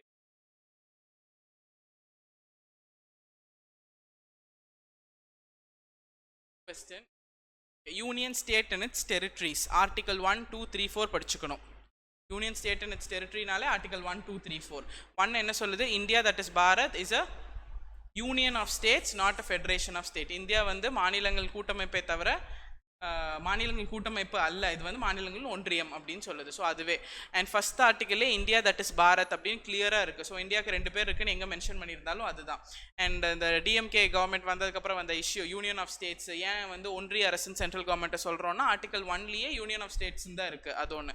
Article 2, 3 2 விஷயம். Article 2 வந்து வெளியில் இருந்து இந்தியாவுக்குள்ளே ஒரு ஸ்டேட்டை கொண்டு வந்து புதுசாக எஸ்டாப்ளிஷ் பண்ணோன்னா Article 2 யூஸ் பண்ணுங்கள். Article 3 ஆல்ரெடி இந்தியாவுக்குள்ளே இருக்கிற மாநிலங்களில் எதாவது அட்ஜஸ்ட்மெண்ட் பண்ணணும். ஃபிதா அப்படிங்கிறத நம்ம வச்சிருந்த ஷார்ட்கட். எஃப் எதுக்கு? Forming a new state within India. இந்தியாவுக்குள்ள இருக்கிற ஒரு இடத்த பிரிச்சு இன்னொரு ஸ்டேட், ஆந்திராவை பிரிச்சு தெலுங்கானா யூஸ் பண்ணாங்க. Article 3. வெளியிலிருந்து ஏதாவது கொண்டு வந்தா Article 2. சிக்கிம் உள்ள கொண்டு வந்தது Article 2. So Article 3 FIDA, forming of the state, increasing the area, decreasing the area, altering the boundary, altering the name, இது எல்லாமே Article 3ல பண்ணிக்கலாம். முதல்ல வந்து ஸ்டேட்டாக தான் உள்ளே கொண்டு வரணும், அப்புறம் தான் யூனியன் டெரிட்டரியாக மாற்றணும். இது Article 3. Article 4 என்ன சொல்லுது? Article 2ம் 3யும் பண்ணுறக்கு நீங்கள் அரசியல் அமைப்பு சட்ட திருத்தம் under Article 368 of Part 20 use பண்ண வேண்டாம். நார்மலாக நீங்கள் சிம்பிள் மெஜாரிட்டியில் இதை பண்ணிக்கலாம். ஆர்டிகல் 1 2 3 4 எங்கே வேணால் கொஸ்டின் கேட்கலாம். ஆர்டிகல் 1க்கு 2க்கு எக்ஸாம்பிள், 3க்கு எக்ஸாம்பிள் தெரிஞ்சு வச்சுக்கோங்க. 3க்கு எக்ஸாம்பிள் தான் ஜம்மு அண்ட் காஷ்மீரை பிரித்தது, ஜம்மு லடாக்கா. ஸ்டேட் வந்து ஆந்திராவை தெலுங்கானாவை பிரித்தது, அது எல்லாமே. இப்போ ஃபார் எக்ஸாம்பிள் ஆந்திராவை தெலுங்கானாவை பிரிக்கிறாங்க, ஆந்திரா ஸ்டேட்டை ரெண்டாக பிரிக்கிறாங்க. அப்படி பண்ணுறதுக்கு யாருக்கு அதிகாரம் இருக்குது? சென்ட்ரல் கவர்மெண்ட்க்கு மட்டும்தான் அதிகாரம் இருக்குது. ஒரு ஸ்டேட்டை பற்றி என்ன பண்ணணும்னா சென்ட்ரல் கவர்மெண்ட். அப்போ அந்த கன்சர்ன்டு ஸ்டேட் கிட்ட பெர்மிஷன் கேட்கணுமா? கேட்கணும். சும்மா பேருக்கு அனுப்புவாங்க. அந்த ஸ்டேட் எஸ் சொன்னாலும் நோ சொன்னாலும் சென்ட்ரல் கவர்மெண்ட் அந்த முடிவில் நாட் பைண்டிங். ஓகே, அது ஒரு ஸ்பெஷல் ப்ரொவிஷன் இருக்குது. ஸோ அதிலிருந்து என்ன question? Which union territory has its own elected legislative assembly? அப்போ யூனியன் டெரிட்டரி அப்படிங்கும்போது 8 யூனியன் டெரிட்டரி இருக்குது, 28 மாநிலம், 8 யூனியன் டெரிட்டரி. 8 யூனியன் டெரிட்டரியில் டெல்லி புதுச்சேரிக்கெலாம் ஸ்பெஷல் ஸ்டேட்டஸ். ஏன் டெல்லி புதுச்சேரிக்கெலாம் ஸ்பெஷல் ஸ்டேட்டஸ்னால் பாப்புலேஷன் ஜாஸ்தி. ஸோ சென்ட்ரல் கவர்மெண்ட்டோட கண்ட்ரோலில் இருக்கிறது தான் யூனியன் பிரதேசம். என்ன தான் சென்ட்ரல் கவர்மெண்ட்டோட கண்ட்ரோல் இருந்தாலும் Delhi national capital territory. So அதனால அங்கே ஒரு தனி அரசு இருக்குது. ஆனால் மேஜர் பவர் சென்ட்ரல் கவர்மெண்ட் கிட்ட தான். ஓகே, முக்கியமான எல்லா பவரும் சென்ட்ரல் கவர்மெண்ட். அரவிந்த் கெஜ்ரிவால் தலைமையில் ஒரு கவர்மெண்ட் இருக்குது. அப்போ இந்த மாதிரி சில யூனியன் டெரிட்டரிஸ்க்கு மட்டும் லெஜிஸ்லேட்டிவ் அசம்பிளி இருக்குது. ஸோ டெல்லி புதுச்சேரி, இங்கே ஆப்ஷனில் புதுச்சேரி இருக்குது. சண்டிகர், லக்ஷதீப், தாமன் டியூ எல்லாம் யூனியன் டெரிட்டரிஸ் வித்தவுட் என்னது லெஜிஸ்லேட்டிவ் அசம்பிளி. யூனியன் டெரிட்டரியில் ரொம்ப முக்கியமான கொஸ்டின் வந்து டெல்லி எப்போ நேஷனல் கேபிட்டல் டெரிட்டரியாக மாற்றப்பட்டுச்சு, எந்த இயர், எந்த amendment? 69th constitutional amendment act which year? 1991. 1991 90 1991. 1991. Doubt 91 91, but 69th constitutional amendment act, NCD வந்து 69th. அது வெரிஃபை பண்ணி அதை படிச்சுக்கோங்க. வேற என்ன கேட்க முடியும் இங்கே? ரீசெண்டாக 8 யூனியன் டெரிட்டரியில் ரீசெண்டாக ஃபார்ம் ஆன யூனியன் டெரிட்டரி எதுன்னு கேட்டால் ஜம்மு லடாக். அதுக்கு முன்னாடி செகண்ட் ரீசெண்ட் அப்படின்னா தாமன் டியூ, தாதர் நாகர் ஹாவேலியை யுனைட் பண்ணது. அது எக்ஸாக்ட்லி ஆன் January 1 2020. அதே 2020 தான் குரூப் 1 சிலபஸில் யூனிட் 8 யூனிட் 9 சேர்த்துனாங்க. அதெல்லாம் அதே வருஷம் நடந்தது. ஓகே, அண்ட் ஜம்மு அண்ட் காஷ்மீரை வந்து ஜம்மு அண்ட் லடாக்கா பிரிக்கிறது அப்படின்னு எப்போ மோடி அனௌன்ஸ் பண்ணார்னா அதுக்கு முன்னாடி இண்டிபெண்டன்ஸ் டேல August 15, 2019. அந்த ஜம்மு அண்ட் காஷ்மீராக இருந்ததை ஜம்மு லடாக் பிரித்ததுனால 2 ஆர்டிகல்ஸ் அடி வாங்குச்சு. ஒன்று ஆர்டிகல் 370 ஸ்பெஷல் ஸ்டேட்டஸ் கொடுத்துருந்தாங்கல்ல ஜம்மு அண்ட் காஷ்மீருக்கு. இன்னொன்று ஆர்டிகல் 35A. ஓகே, அது குரூப் 1 லெவலில் கண்டிப்பாக கேட்கலாம். 370யும் 35Aவும் எந்த 2 ஆர்டிகல் பாதிக்கப்பட்டுச்சுன்னா ஆர்டிகல் 370 அண்ட் 35A. இதெல்லாம் கனெக்ட் பண்ண முடியும். வேற என்ன கனெக்ட் பண்ண முடியும்? Lakshadweep is in news very recently. லக்ஷ்வதீப்போட கவர்னர் யாரு? நியூஸில் இருக்குது ரீசெண்டானா. அப்போ அதுலேருந்து கொஸ்டின் வரலாம், யார் லக்ஷ்வதீப்போட கவர்னர்? நீங்கள் பார்க்குறத பார்த்தா எனக்கே டவுட்டாக இருக்குது எம்எல்ஏ மெமரியில். Is it not Praful Khoda Patel? Yes, Praful Khoda Patel. அவர் லக்ஷ்வதீப் கவர்னர் ஆனதுலேருந்து there are lot of controversies. And இன்னொன்று இப்போ சேஃப் லக்ஷ்வதீப் ஹேஷ்டேக் போயிட்டு இருந்துச்சு. மோடி போய் லக்ஷ்வதீப்பில் ரெஸ்ட் எடுத்துட்டு மால்தீவ்ஸ் போக வேண்டாம்லாம் சொன்னார். ஸோ இன்டர்னல் டூரிசம் அதை பூஸ்ட் பண்ணுறக்காக. வேறு லக்ஷ்வதீப் வந்து 32 ஸ்கொயர் கிலோமீட்டர் இருக்குது, சும்மா ரொம்ப சின்ன ஒரு union territory. And Lakshadweep is formed by coral, பவள பாறைகளால் ஃபார்ம் ஆனது, கோரல் ஐலாண்ட்ஸ். வேறு என்ன லக்ஷ்வதீப்? லக்ஷ்வதீப்போட கேபிட்டல் கவராட்டி. ஸோ லக்ஷ்வதீப் பற்றி கரண்ட் நியூஸில் இருக்கிறனால இதை சுற்றி எல்லாம் பார்த்துக்கோங்க. கவர்னர் பிரஃபுல் கோதா பட்டேல், கேபிட்டல் என்ன, எவ்வளோ ஏரியா, எப்படி ஃபார்ம் ஆச்சு.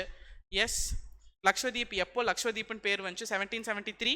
அதுக்கு முன்னாடி லக்கதீப் 1973. சாரி, 1973. லக்காதீவ், மினிகாய் அண்ட் அமின்டிவியாக இருந்தது. 1973 லக்ஷ்வதீப் மாறிச்சு. எஸ், வேறு என்ன லக்ஷ்வதீப் சுற்றி கேட்கலாம்? அவ்வளோதான். தாமன் டியூ இப்போ ரீசெண்டாக மாறினது. ஓகே, இதெல்லாம் கிளியராக அந்த ஆப்ஷன்ஸ்லேருந்து பார்த்துக்கிட்டிங்கன்னா you will be able to handle better. Next question, the first state to be created on linguistic basis. நம்ம யூனியன் ஸ்டேட் அண்ட் டெரிட்டரியிலேருந்து எக்ஸ்பெக்டட் கொஸ்டின்ஸ் 4, ஆர்டிகல் 1 2 3 4. அதுக்கடுத்து எக்ஸ்பெக்டட் கொஸ்டின்ஸ் வந்து அந்த 3 கமிட்டி. எஸ், 3 லிங்குவிஸ்டிக் மொழி வாரிய அடிப்படையில் மாநிலங்கள் பிரிக்கலாமாங்கிறதுக்காக போட்ட 3 கமிட்டி. ஃபர்ஸ்ட் கமிட்டி SK-தார் கமிட்டி, அப்புறம் JVP கமிட்டி, அப்புறம் கடைசியில ஃபாசில் அலி கமிட்டி. JVP கமிட்டில இந்த JR VR PR Jawaharlal Nehru, Vallabhbhai Patel and Pattabhi Sitaramayya. அந்த 3 பேர் கேட்கலாம். ஸோ இந்த ஜேவிபி கமிட்டியும் எஸ்கே அதுக்கு முன்னாடி போட்ட எஸ்கே தார் கமிட்டியும் கிளியராக நோ லிங்குவிஸ்டிக் பேசிஸ், மொழிவாரி அடிப்படையில் மாநிலங்கள் பிரிக்க வேண்டாம், இந்தியா பெர்மனெண்ட்டாக பிரிஞ்சிரும்னு சொன்னாங்க. அதுக்கப்புறம் ஆந்திராவில் 1953 இல்லை 52ல் பொட்டி ஸ்ரீராமலு அப்படிங்கிறவர் 56 நாள், எத்தனை நாள் ஹங்கர் ஸ்ட்ரைக்குங்கிறது கொஸ்டின், 56 நாள் உண்ணாவிரதம் இருந்து உயிரை விட்டுட்டாரு. அவர் உயிரை விட்டதுக்கு அப்புறம் அதுக்கு மரியாதை கொடுக்குற மாதிரி 1953ல் அது அவர் எதுக்காக உண்ணாவிரதம் இருந்தார், ஆந்திரா மொழிவாரி அடிப்படையில் தெலுங்கு மக்களுக்காக மெட்ராஸ்லேருந்து பிரிக்கப்படணும், வெங்கிஜி அங்கே கூட்டிகிட்டு போயிட்டாங்க. எஸ், இல்லைன்னா மெட்ராஸ் தான் வெங்கி வச்சுருப்போம். ஸோ போயிடுச்சு. ஸோ அந்த 1953 யாருனாலனா பொட்டி ஸ்ரீராமலு. எத்தனை நாள் ஸ்ட்ரைக் இருந்தார்? 56 நாள். எப்போ அவர் இறந்தார்? 1952. அவர் 1952ல் இறந்ததுனால 53ல் ஃபஸ்ட்டு ஸ்டேட்டை ஆந்திரா பிரித்தாங்க. ஸோ இப்போ வேறு வழியில் மொழிவாரி அடிப்பில் பிரித்ததுக்கப்புறம் எல்லா மாநிலங்களும் மொழிவாரி அடிப்பில் பிரிக்கலாம் அப்படின்னு சொல்லி போட்டது ஃபாசில் அலி கமிஷன். அண்ட் அந்த ஃபாசில் அலி கமிஷன் என்ன சொன்னாங்க கிளியராக, ஒன் ஸ்டேட் ஒன் லாங்குவேஜ் வேண்டாம், அட்லீஸ்ட் சவுத் இண்டியன் ஸ்டேட்ஸ் அப்படிங்கிற ஒரு கான்செப்டாவது கொண்டு வாங்க அப்படின்னு சொன்னாங்க. பட் நம்மளால் ஒன்றும் பெருசாக அன்றைக்கி பண்ண முடியல. ஸோ ஸ்டேட் ரீஆர்கனைசேஷன் ஆக்ட்டுங்கிறது மாநில மறுசீரமைப்பு சட்டம் 1956. அந்த ஆக்ட் படி 14 ஸ்டேட்டும் 6 யூனியன் டெரிட்டரியும் கிரியேட் பண்ணோம். அந்த 14க்கு அப்புறம் வந்து 15, 16, 17, 28 வரைக்கும் எந்த ஸ்டேட்டு எத்தனாவது ஸ்டேட்டு எந்த வருஷங்கிறது கண்டிப்பாக கொஸ்டின். பொருள் இல்லைனாலும் குரூப் 1ல் வச்சுருவாங்க. 14 வரைக்கும் பிரச்சனை இல்லை. 15லேருந்து 28 வரைக்கும் எந்த ஸ்டேட் எந்த வருஷம் எந்த இயர் அப்படிங்கிறது கொஸ்டின். அந்த 6 யூனியன் டெரிட்டரியும் பார்த்துக்கலாம். அண்ட் 14லேருந்து ஆரம்பித்தா இன்னைக்கு வரைக்கும் 29 ஸ்டேட் வரும். ஏன்னா அந்த 14 ஸ்டேட்ஸில் இருந்தது ஒன்று ஜம்மு அண்ட் காஷ்மீர், அதை தூக்கி யூனியன் டெரிட்டரி போட்டதுக்கப்புறம் 28 ஆச்சு. அந்த கன்ஃபியூஷன் வந்து அங்கே அது வேறு. அந்த ஏரியாவில் என்ன அந்த ஸ்டேட் ரீஆர்கனைசேஷன் ஆக்டான இயர் கேட்பாங்க. நிறைய தடவை மறுசீரமைப்பு சட்டத்தோட வருஷம் என்னன்னு கேட்டிருக்காங்க. அண்ட் ஆந்திரா தான் ஃபஸ்ட்டாக வந்து மொழி வாரிய அடிப்படையில் பிரிக்கப்பட்ட மாநிலம். ஓகே, அதுக்கப்புறம் எல்லா ஸ்டேட்டும் பிரிச்சுட்டோம், 14 ஸ்டேட் பிரிச்சுட்டோம். தமிழ்நாடு ஃபார்ம் ஆயிடுச்சு. தமிழ்நாடு ஃபார்ம் பண்ண டேட் என்ன? November 1, 1956. இபிஎஸ் கவர்மெண்ட் இருக்கும்போது ஏடிஎம்கேல November 1, 1956 தமிழ்நாடு டேன்னு அறிவிச்சிட்டாங்க. டிஎம்கே கவர்மெண்ட் வந்ததுக்கப்புறம் அதை மாற்றிட்டாங்க. எப்போ மாற்றினாங்க? S, July 18. மாத்திட்டாங்க. அது EPS prime minister chief minister இருக்கும் போதும் இப்போ டிஎம்கே கவர்மெண்ட் வந்தோன்னா மாற்றப்பட்ட தமிழ்நாடு டே November 1, 1856. மற்ற எல்லா மாநிலங்களும் November 1, 1956 தான் ஃபார்ம் ஆச்சு. அண்ட் இன்னொன்று, மொழிவாரி அடிப்படையில் 14 மாநிலங்கள் உருவாக்கிட்டாங்க, 6 யூனியன் பிரதேசங்களும் உருவாக்கிட்டாங்க. அப்படிங்கிறக்காக அப்போ இருந்த 1956ல் இந்த ஃபஸ்ட்டு பிரைம் மினிஸ்டர் எங்கேயோ பஞ்சாயத்து வரும் அப்படின்னு அவர் கொடுத்த ஐடியாவில் ஃபார்ம் பண்ணது தான் ஜோனல் கவுன்சில். ஞாபகம் இருக்கா? ஜோனல் கவுன்சிலோட வைஸ் சேர்மனாக அந்த ஜோனில் இருக்கிற மாநிலங்களோட சீஃப் மினிஸ்டர் ரொட்டேஷனில் இருப்பாங்க. ஓகே, நம்ம வந்து சவுத் ஜோனை சேர்ந்தவங்க. மொத்தம் 5 ஜோன் இருக்குது இந்தியாவில்: south, west, east, north and centre. இந்த ஜோனல் கவுன்சிலோட சேர்மனாக யார் இருப்பா? சேர்மன் அஃபீஷியலா? Prime Minister, home minister. Okay, prime மினிஸ்டரோட தலைமையில் எல்லாமே ஃபங்க்ஷன்ஸ் நடக்கும். ஹோம் மினிஸ்டர் இருப்பார். இதெல்லாம் இந்த லிங்குவிஸ்டிக் பேசிஸில் கேட்க வேண்டிய கொஸ்டின். இதெல்லாம் உங்களுக்கு தெரிஞ்சுன்னா படிச்சிட்டிங்கன்னு அர்த்தம். இதை தாண்டி எதாவது வந்துச்சுன்னா அந்த ஏரியா நான் மறந்துட்டேன்னு அர்த்தம். That's all. Next, fundamental rights, அடிப்படை உரிமைகள், பார்ட் 3, Article 12 to 35 6 35. 35, 32, 33, 32, 33, 34, 35 தனியாக படிச்சுக்கலாம். ஓகே, 33, 34, 35 மிலிட்ரி, பார்லிமெண்ட் டீக்ரேட் பண்ணலாம், அதெல்லாம் 33, 34. 12 and 13 தனியாக படிச்சுக்கலாம். Article 12 வந்து ஸ்டேட்டை டிஃபைன் பண்ணுது, Article 13 வந்து லாவை டிசைன் பண்ணுது. இது ரெண்டும் ரிப்பீட்டட் கொஸ்டின். Article 12 ஆஃப் எஃப்ஆரும் எந்த ஆர்டிகல் ஆஃப் டிபிஎஸ்பியும் மேட்ச் ஆகும்? 36. ஆர்டிகல் 12ஓட இது மேட்ச் ஆகுதுன்னா 36 மட்டும்தான். ஆர்டிகல் 13ஓட இது மேட்ச் ஆகுதுன்னா 37. ஏன்னா அங்கே மாநிலம்னா என்னன்னு சொல்கிறது தான் 36ல் இந்த மாநிலம் இதெல்லாம் செய்யலாம், செஞ்சால் வெல்ஃபேர்னு சொல்கிறாங்க. அந்த மாநிலம் செய்யறதுக்காக என்ன சட்டங்கள் ஏற்றலாம், எதெல்லாம் சட்டம் நாங்கள் டிஃபைன் பண்ணுறது தான் மாநிலங்கள் சட்டங்கள் ஏற்றி இதெல்லாம் செஞ்சால் வெல்ஃபேர்னு ஆர்டிகல் 37ல் சொல்கிறாங்க. ஸோ 12, 13, 36, 37 கிளியர் ஆயிரும். எத்தனாவது part 3, fundamental rights. Fundamental rights நம்ம எந்த கண்ட்ரியை பார்த்து எடுத்தோம்? Bill of Rights USA. அது கேட்கலாம். வேற என்ன கேட்கலாம்? ஃபண்டமெண்டல் ரைட்ஸ், எல்லா ரைட்ஸுமே கேட்கலாம். ஃபண்டமெண்டல் ரைட்ஸ் குரூப் 4ல கம்ப்ளீட்டாக ஆர்டிகல் பேஸ் கொஸ்டின் கண்டிப்பாக வரும். 14 எத்தனாவது ஆர்டிகல், 17 எத்தனாவது ஆர்டிகல், 20 எத்தனாவது ஆர்டிகல். ஆர்டிகல் 32 கை வைக்காம விடவே மாட்டாங்க. Article 32 constitutional remedies, habeas corpus, mandamus, certiorari, prohibition, quo warranto. கண்டிப்பாக கேட்பாங்க. அப்படியே ஆர்டிகல் 32ல நீங்கள் ரிட் ஃபைல் பண்ணலாம் கான்ஸ்டியூஷன் ரெமடிஸ்க்காக சுப்ரீம் கோர்ட்லன்னா. ஹை கோர்ட்டுக்கு போனால் என்ன ஆர்டிகல் 226 டெஃபினட்டாக கேட்பாங்க. ஓகே, வேறு ஃபண்டமெண்டல் ரைட்ஸில் ஆர்டிகல்ஸ் கேட்பாங்க. அப்புறம் கான்ஸ்டியூஷனல் அமெண்ட்மெண்ட் மூலியமாக சேர்த்தப்பட்ட ஆர்டிகல் 21A கண்டிப்பாக கை வைப்பான். ஆர்டிகல் 21A வந்து டிஎன்பிசியோட ஃபேவரட் ஏரியா. ஓகே, அப்போ 21Aக்காக வந்த சட்டம் ரைட் டு எஜுகேஷன் ஆக்ட் 2009 கண்டிப்பாக கை வைப்பாங்க. அப்போ ஆர்டிஐ கேட்டு விட்டுறலாம் அப்படின்னு ஆர்டிஐ 2005 கேட்பாங்க. எல்லாம் இன்டர்லிங்க்டு. எத்தனை ஏஜுக்கு வந்து free education? 6 to 14 years. Okay, வேற இது ஆர்டிகல் 17 ஃபேவரட். எக்ஸப்ஷனே இல்லாத ஆர்டிக்கல் எது? எல்லா ஆர்டிகல்ஸுக்கும் ஃபண்டமெண்டல் ரைட்டில் எக்ஸப்ஷன்ஸ் இருக்குது. ஆர்டிகல் 14னா right to equality before law, equal protection of law and right to equality before law. சட்டத்தின் முன் அனைவரும் சமம், சட்டத்தின் சமமான பாதுகாப்பு, எக்ஸப்ஷன் இருக்குது. அண்ட் ஈக்குவாலிட்டி பிஃபோர் லாக்கு அண்ட் 361 ஆர்டிகல் 361 கீழே கவர்னர் பிரசிடென்ட்டுக்கு எக்ஸப்ஷன் இருக்குது. அந்த மாதிரி 14லேருந்து 32 வரைக்கும் நிறைய எக்ஸப்ஷன்ஸ் இருக்குது. 17க்கு மட்டும்தான் அன்டச்சபிலிட்டி, தீண்டாமை ஒழிப்புக்கு மட்டும் எந்த ஃபார்மில் எந்த சைடில் நீங்கள் தீண்டாமை போட்டீங்கனாலும் டைரெக்டாக ஜெயில் தான். அதுக்கு என்ன சட்டம்? Untouchability abolishment act, PCR 1986 PCR act. Okay, 1955ல வந்தது 1986ல அமெண்ட் பண்ணாங்க. பிசிஆர் வந்து யூனிட் 9ல ஒரு கான்செப்ட்ல படிச்சிருப்பீங்க 55. ஓகே, ஸோ இதெல்லாம் கேட்குற ஏரியா. வேற என்ன கேட்கலாம்? ஃபண்டமெண்டல் ரைட்ஸில் ரிட்ஸ் கேட்கலாம். Match the following. Habeas corpus அப்படின்னா ஆட்கொணர் நீதி பேணார்மை, யூ பிரிங் த பர்சன். அந்த மாதிரி சர்ஷரினா என்ன, கோவாரண்டோனா என்ன, ப்ரோஹிபிஷன்னா என்ன, மேண்டமஸ்னா என்ன கேட்கலாம். 32 ரொம்ப ஃபேவரட் ஏரியா. 31ன்னு ஒரு ப்ராப்பர்ட்டி இருந்துச்சு, ஒரு ஆர்டிக்கல் இருந்துச்சு, அதை ஏன் தூக்குனாங்க? அதை வந்து 44th கான்ஸ்டியூஷன் அமெண்ட்மெண்ட் ஆக்ட் 1978ல தூக்குனாங்க. எந்த அமெண்ட்மெண்ட் மூலயமா தூக்குனாங்க? ஏன் தூக்குனாங்க? ப்ராப்பர்ட்டி அப்படிங்கிறது ரைட் டு ப்ராப்பர்ட்டி எல்லாத்துக்கும் பொதுவாக ஃபண்டமெண்டல் ரைட்டாக கொடுக்க முடியாதுல்ல, சொத்து இருக்கவனுக்கு தான் ரைட் கொடுக்க முடியும். ஸோ அது லீகலாக உங்களுக்கு உரிமை இருந்தால் தான் நீங்கள் ஹையர் பண்ண முடியும். எனக்கு எங்கள் அப்பா வச்சுருந்தா தான் நான் லீகலாக கிளைம் பண்ண முடியும். இல்லாத ரைட்டை நான் எப்படி எனக்கு ரைட் இருக்குங்கிறக்காக இல்லை பண்ண முடியாதுன்னு சொல்லி அது அடிப்படை உரிமையிலிருந்து எடுத்து they put it in the part 12 under article 300A கொண்டு போய் வச்சுட்டாங்க. ஸோ எந்த ஆர்டிக்கல் ரிமூவ் பண்ணாங்க? ஆர்டிகல் 31. எப்போ ரிமூவ் பண்ணாங்க? 78ல். எந்த அமெண்ட்மெண்ட் மூலியமா? 44th amendment. ரிமூவ் பண்ணதை கொண்டு போய் எங்கே வச்சாங்க? Part 12 article 300A. ஓகே, அதே ஆர்டிகல் 19 கீழே ரிமூவ் பண்ணியிருக்காங்க. ABCDEG தான் இருக்கும், F இருக்காது. ஸோ 19Fம் ஆர்டிகல் 31 இன்டர்கலெக்டட். இதெல்லாம் ஞாபகம் இருந்துச்சுனாலே ஃபண்டமெண்டல் ரைட் ஞாபகம் இருக்குன்னு அர்த்தம். என்ன கொஸ்டின் தெரில, பார்ப்போம். Okay, article right to equality article 14 to 18, right to freedom article 25 to 28, 19 to 22, right to constitutional remedy article 32, ஸ்டேட்னா 226, right to freedom of religion 25 to 28. Match பண்ணிடுங்க, அவ்வளோதான். சமத்துவ உரிமை விதிகள் 14 முதல் 18 வரை, சுதந்திர உரிமை 19 முதல் 22, அரசியலமைப்புக்கான தீர்வு காணும் உரிமை 32, சமய சுதந்திர உரிமை 25 to 28. அந்த 25 to 28ல மைனாரிட்டிஸ்க்கு என்னென்ன ரைட் இருக்குன்னு ஒரு தடவை பார்த்துக்கோங்க. ட்ரிக்கியாக கேட்கணுன்னா 25, 26, 27, 28 கேட்கலாம். Group 4ல கேட்க மாட்டாங்க, but still okay. which is incorrectly matched, தவறாக பொருந்தி உள்ளது எது? ஆர்டிகல் 14 ஈக்குவாலிட்டி பிஃபோர் லா தான் கரெக்ட்.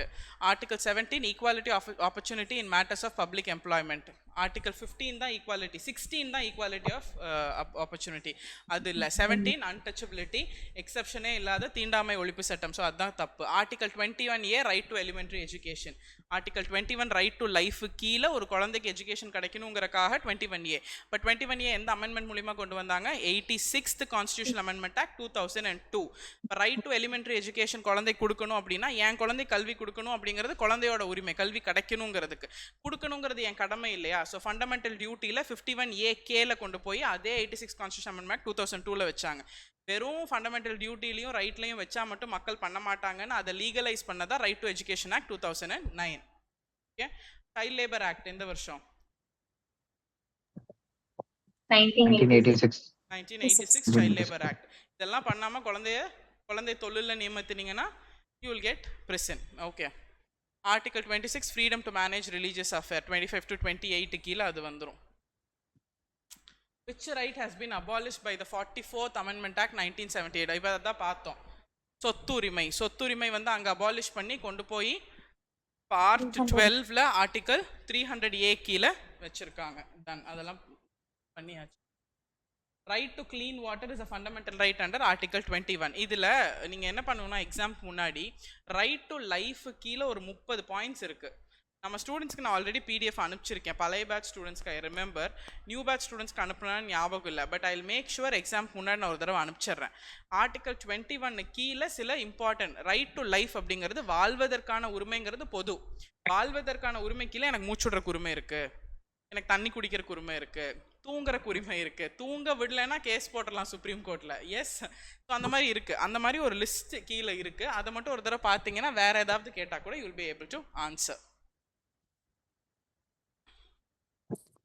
ஹீபஸ் கார்பஸ் ஆட்கொணர் நீதி பேராண்மை என்பது யாராவது இல்லீகலாக அரெஸ்ட் பண்ணிட்டு போனால் அந்த இல்லீகல் அரெஸ்ட்டுக்கான ப்ரொடெக்ஷன் கொடுக்கறது article 22, prevention of people from illegal arrest and detention.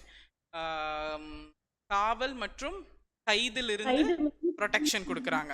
அப்போ தப்பாக கைது பண்ணக்கூடாது, தப்பாக காவலில் வச்சிருக்கூடாது. கைது பண்ணுறதுக்கு உங்களுக்கு அரெஸ்ட் வாரண்ட் இருக்கணும் ஆர்டிகல் 22 படி. அந்த அரெஸ்ட் வாரண்ட்டில் கிளியரான ரீசன் இருக்கணும். அந்த அரெஸ்ட் பண்ண ஒருத்தருக்கு வந்து ஃப்ரீடம் இருக்கணும், அவருக்கான லாயரை அவர் செட் பண்ணிக்கிறதுக்கு. அரெஸ்ட் பண்ண ஒருத்தரை ட்ராவல் டைம் இல்லாமல் 24 மணி நேரத்துக்குள்ளே ஜட்ஜ் கிட்ட ப்ரொடியூஸ் பண்ணிடணும். அந்த மஜிஸ்ட்ரேட் விசாரணைக்காக எத்தனை நாள் காவலில் வைக்கிறான்னு சொல்கிறாரோ அத்தனை நாள் மட்டும்தான் வைக்கணும். இது நாளும் அண்டர் ஆர்டிகல் 28ல் prevention against illegal arrest and detention.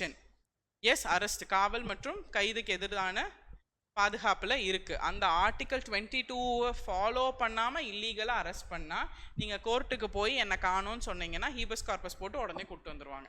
புரிஞ்சிருச்சா? Article 32 fine. And இன்னொன்று என்னென்னா, இந்த protection against illegal arrest and detention article 22 யாருக்கு பொருந்தாது? எனிமி ஏலியனுக்கு பொருந்தாது. ஓகே, எலிமி ஏலியன்ஸ்க்கு பொருந்தாது, சிட்டிசன்ஸ்க்கும் ஃப்ரெண்ட்லி ஏலியனுக்கும் பொருந்தும். அது ரொம்ப இம்பார்ட்டன்ட். சிட்டிசன்ஷிப்பில் ஏலியனுக்கும் எனிமி ஏலியனுக்கும் டிஃப்ரென்ஸ் பார்க்கும்போது. Okay, DPSP. டிபிஎஸ்பியில் கிளியராக ஒரு 2-3 கொஸ்டின் கேட்கலாம். Equal pay equal work for both men and women எந்த article?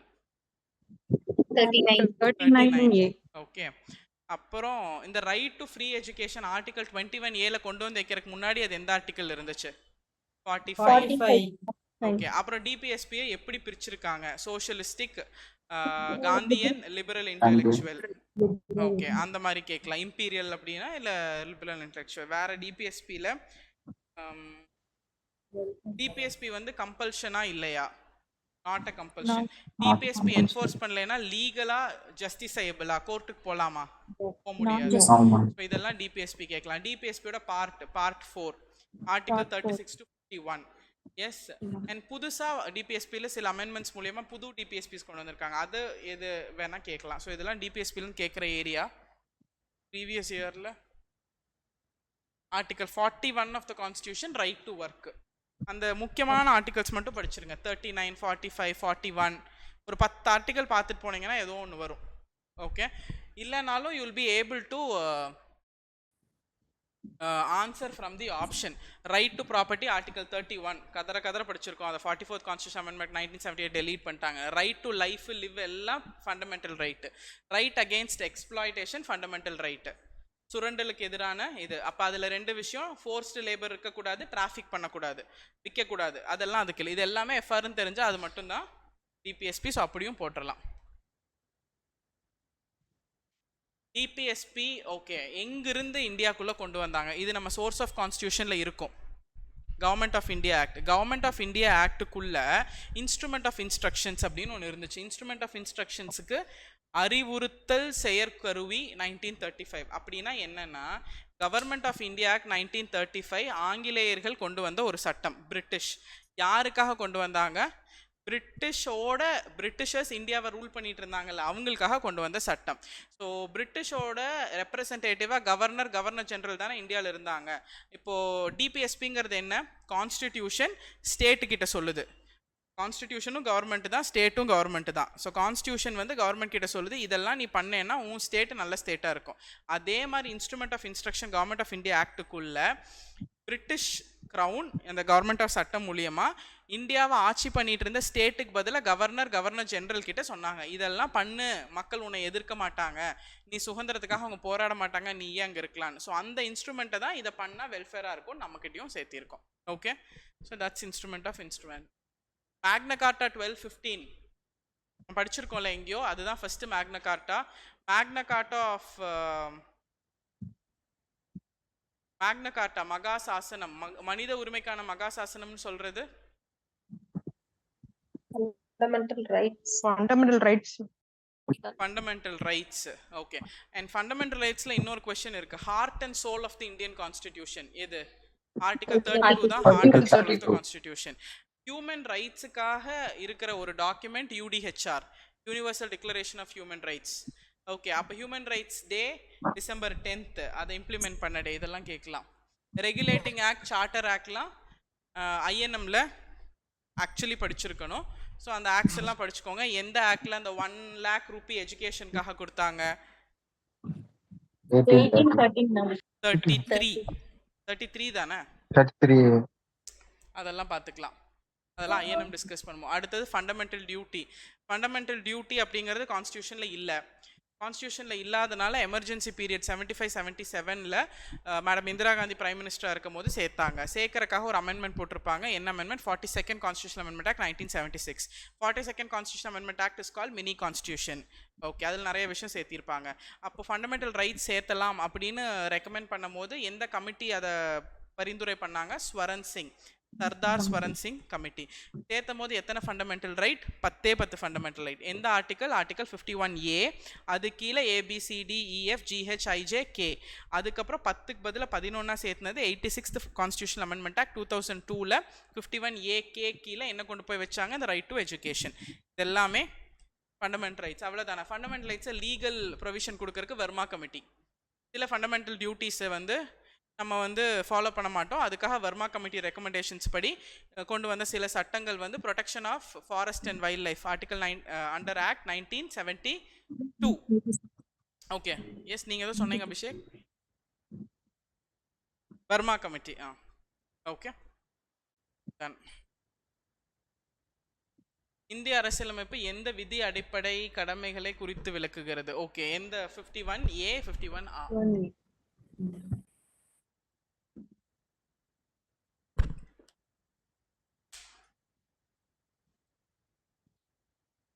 The 86 Constitutional Amendment Act 2002 has introduced the fundamental duty under 51AK. 86வது அரசியலமைப்பு திருத்த சட்டம் 2002 படி 51AK இல் எந்த அடிப்படை கடமை அறிமுகப்படுத்தப்பட்டுள்ளது? Free and compulsory education. இதுதான் நம்ம பேசிக்கிட்டே இருக்கோம். ஸோ அதை பற்றி டிஸ்கஸ் பண்ண வேண்டியதில்லை. ஜுடிஷியரி. ஓகே, நீதித்துறை 3 layer of the government. Supreme court, apex court, அதுதான் மேலே. அது கீழே ஹை கோர்ட், அது கீழே சபார்டினேட் கோர்ட்ஸ். சபார்டினேட்ல டிஸ்ட்ரிக்ட் கோர்ட்டு. கிரிமினல் லீட் பண்ணா என்ன கோர்ட்டு? Sessions court. நார்மல் சிவில்னா civil court. Criminal case deal பண்ற ஜட்ஜ் பேரு? Magistrate. Magistrate. Magistrate. மேஜிஸ்ட்ரேட். இந்த சைடு சிவில் கோர்ட்டு? முன்சிப். மாத்தி சொல்றீங்களா இல்ல கரெக்டா சொல்றீங்களா? சிவில் கோர்ட்டு முன்சிப். டவுட்டே வரக்கூடாது, தரவா படிக்கலன்னு அர்த்தம் ஜுடிஷியரியில. ஓகே, அப்புறம் ஹை கோர்ட்டு, சுப்ரீம் கோர்ட்டு சம்மந்தப்பட்ட எல்லாத்தையும் அப்பாயின்ட் பண்ணுறது பிரசிடென்ட். ஹை கோர்ட்டு கீழே இருக்க சபார்டினேட் கோர்ட்டில் எல்லாமே அப்பாயின்ட் பண்ணுறது கவர்னர். ஸ்டேட் எலெக்ஷன் கமிஷனர் மாதிரி ஸ்டேட்டுக்குள்ளே இருக்கிறது மட்டும்தான் ஸ்டேட் எலெக்ஷன் கமிஷன் பார்க்கும். ஸ்டேட் வரைக்கும் சென்ட்ரல் எலெக்ஷன் கமிஷன். அதே மாதிரி ஹை கோர்ட்டு சுப்ரீம் கோர்ட் வரைக்கும் பிரசிடென்ட்.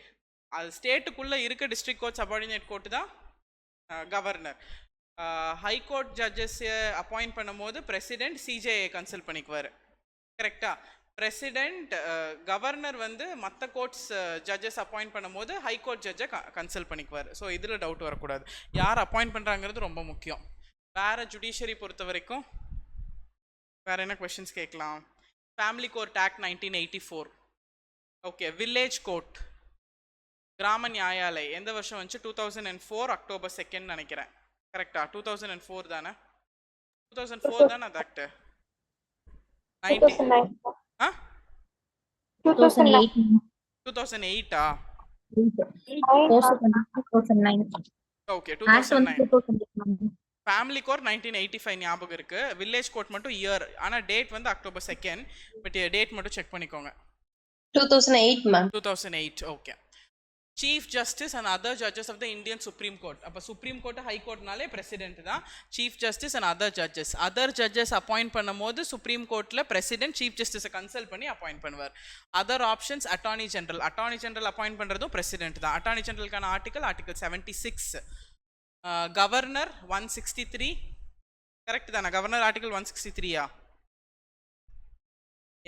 நான் எக்ஸாம் எழுதலை. 153 ma'am. 153 ma'am. Okay, 153. I have only one problem. One in numbers 1985, 1885. அப்புறம் இந்த நம்பர்ஸ்ல மட்டும் I have a big problem. Prime minister appoint பண்றதும் பிரசிடென்ட் பிரைம் மினிஸ்டர் அப்பாயிண்ட் பண்ணும்போது மெஜாரிட்டி பார்ட்டியோட ஹெட்டை கூப்பிடுவார். சப்போஸ் எந்த பார்ட்டியுமே மெஜாரிட்டி பார்ட்டி இல்லைன்னா யார் லார்ஜஸ்ட் பார்ட்டியோ அவங்கள கூப்பிடுவாங்க. அவங்க எத்தனை மாசத்துல கான்ஃபிடன்ஸ் ப்ரூவ் பண்ணணும்? 6 months. 1 month. சிறப்பா படிச்சிருக்கீங்க. சுபமஸ்து. 6 months எப்போ அப்படின்னா சாதாரண ஒரு மனுஷனை கூப்பிட்டு மினிஸ்டர் கொடுத்துட்றாங்க. அவங்க எம்பி ஆகிறதுக்கு எத்தனை மாதம் டைம்? 6 மாதம். ஒரு பார்ட்டியை கூப்பிட்டு அவங்கள ஆட்சி அமைக்க அழைப்பு விடுத்து அந்த கட்சியோட தலைவரை பிரதம மந்திரியை அறிவிச்சதுக்கப்புறம் அந்த பார்ட்டி ஃப்ளோரில் நம்பிக்கை ப்ரூவ் பண்ணணும், கான்ஃபிடன்ஸ் ப்ரூவ் பண்ணணும். அதுக்கு எத்தனை மாதம் டைம்? 1 month. 1 month. கன்ஃபியூஸ் ஆயிக்காதீங்க. 2 செஷனுக்கு நடுவில் எத்தனை மாதம் கேப்? 6 months. எந்த பார்ட்டியுமே மெஜாரிட்டி இல்ல. ப்ளீஸ் மியூட்டுங்க. எந்த பார்ட்டியுமே மெஜாரிட்டி இல்ல. மெஜாரிட்டி எந்த பார்ட்டியுமே இல்லாத போது லார்ஜஸ்ட் பார்ட்டியை பிரசிடென்ட்டே அழைப்பு கொடுப்பாங்க வந்து என்னது கவர்மெண்ட் ஃபார்ம் பண்ணுங்கன்னு. அப்போ அந்த பார்ட்டி கவர்மெண்ட் ஃபார்ம் பண்ணதுலேருந்து 1 மாதத்துக்குள்ள மெஜாரிட்டி கான்ஃபிடன்ஸ் ப்ரூவ் பண்ணி மெஜாரிட்டி ப்ரூவ் பண்ணணும். Point number 1. இப்போ திடீர்னு நான் ஸ்வாதிகா இங்கே கிளாஸ் எடுத்துகிட்டு இருக்கேன். என்னை கூப்பிட்டு June 4th எலெக்ஷன் ரிசல்ட் வந்ததுக்கப்புறம் காங்கிரஸ் கவர்மெண்ட்டில் எனக்கு மினிஸ்ட்ரி கொடுத்துடலாம். எஸ். ஸோ ராகுல்ஜி கீழே நான் மினிஸ்டர் ஆகிட்டேன்னா அப்போ நான் எம்பியே ஆகலையே. அப்போ எனக்கு ராகுல்ஜி எத்தனை மாதம் டைம் கொடுப்பாரு? 6 மாதம். அப்போ ஒரு என்ன எலெக்ஷன் நடத்துவாங்க? பை எலெக்ஷன் நடத்தி நான் ஏதோ ஒரு தொகுதியில் எம்பி ஆயிடலாம். ஓகே. இப்போ யாரையாவது ரிசைன் பண்ண சொல்லணும். யாரையாவது ரிசைன் பண்ணலைன்னா லாரி விடணும். வேலை முடிஞ்சா? Yes, done. அது 6 மாதம். இது 1 மாதம். Which among the following are correct about the judiciary in India? நீதித்துறை பற்றி இந்தியாவில் நீதி புனராய்வு பற்றிய ஜுடிஷரின்னு இருக்கு, இங்கே நீதி புனராய்வுன்னு இருக்கு. கொஸ்டினே தப்பு டிஎன்பிசியில். கரெக்ட் தானே? நீதி புனராய்வுனா ஜுடிஷியல் ரெவ்யூ, அங்கே ஜுடிஷரின்னு இருக்கு நீதித்துறை. ஆமாவா இல்லையா? டிஎன்பிசி உங்களுக்கு எந்த அளவுக்கு நாலேஜ் இருந்தால் நீங்கள் டிஎன்பிசி கொஸ்டினே தப்பு கண்டுபிடிப்பீங்க. டான் ஆயிட்டீங்க அப்போ பால்ட்டியில். ஸோ ஜுடிஷியல் ரெவ்யூ பற்றி என்ன தப்பு அப்படின்னா ஜுடிஷியல் ரெவ்யூ யூஎஸ்ஏலேருந்து தான் எடுத்தாங்க, அதில் டவுட் இல்லை. ஃபெட்ரல் அண்ட் ஸ்டேட் லாஸ் எல்லாமே ஜுடிஷியல் ரெவ்யூ, எல்லாமே. மூச்சுட்டா கூட ஜேஆர் தான். போய் கரெக்டாக மூச்சுட்ருக்கீங்கன்னு செக் பண்ணிட்டு தான் வரணும்.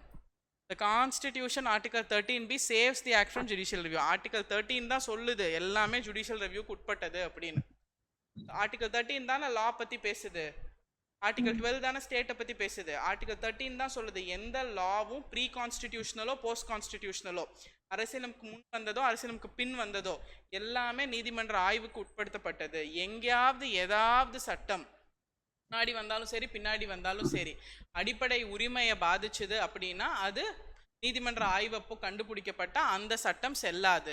ஆனால் அதுலேயும் ஒரு ட்விஸ்ட் வைக்கிறாங்க. அது டார்மன்ட் ஸ்டேட்டுக்கு போயிடும். என்ன வந்து மாறுமோ அதை மட்டும் தூக்கிட்டு மறுபடியும் ஆக்டிவ் பண்ணும். அதில் நம்ம படித்தோம்ல டாக்டர் ஆஃப் சிவியரிட்டி பிரின்சிபல் தான் கிளியரா. அப்போ ஆர்டிகல் 13 தான் சொல்லுது எல்லா சட்டமும் ஜுடிஷியல் ரெவ்யூக்கு போகணும். அது சேவ் பண்ணல.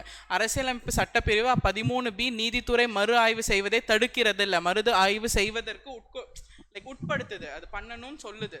ஆர்டிகல் 13 லாவை டிஃபைன் பண்ணுது. 13Aவும் 13Bயும் ப்ரீ கான்ஸ்டியூஷன் லாவோ போஸ்ட் கான்ஸ்டியூஷன் லாவோ முன்னாடி வந்ததோ பின்னாடி வந்ததோ எல்லா சட்டமும் நீதிமன்ற ஆய்வுக்கு உட்படுத்தப்படும். Judicial review subject to judicial review. And in any case அது முன்னாடி வந்ததோ பின்னாடி வந்ததோ இப்போ இருக்க அரசியல் அமைப்பில் அடிப்படை உரிமையை பாதிச்சுது அப்படின்னா தட் பர்டிகுலர் லா கோஸ் நல் அண்ட் வாய்ட், அது செல்லாது அப்படின்னு சொல்லுது. ஓகே. அப்போ 13Bல டிஃப்ரென்ஸ் கண்டுபிடிச்சிட்டிங்களா? இதெல்லாம் கிளியராக படித்து போட்டுட்டு வாங்க. உங்களுக்கு தெரியும் ஆர்டிகல் 13 ஃபண்டமெண்டல் ரைட்ஸ் படிச்சிருக்கீங்க, உங்களுக்கு தெரியும். ஆனால் எல்லாமே கரெக்டு தானே? 1, 2 and 3 போடுவீங்க. இந்த கொஸ்டினை கண்டிப்பாக போட்டு வருவீங்க. எந்த கொஸ்டினில் போடுறீங்களோ இல்லையோ அந்த கொஸ்டின் போட்டுருவீங்க.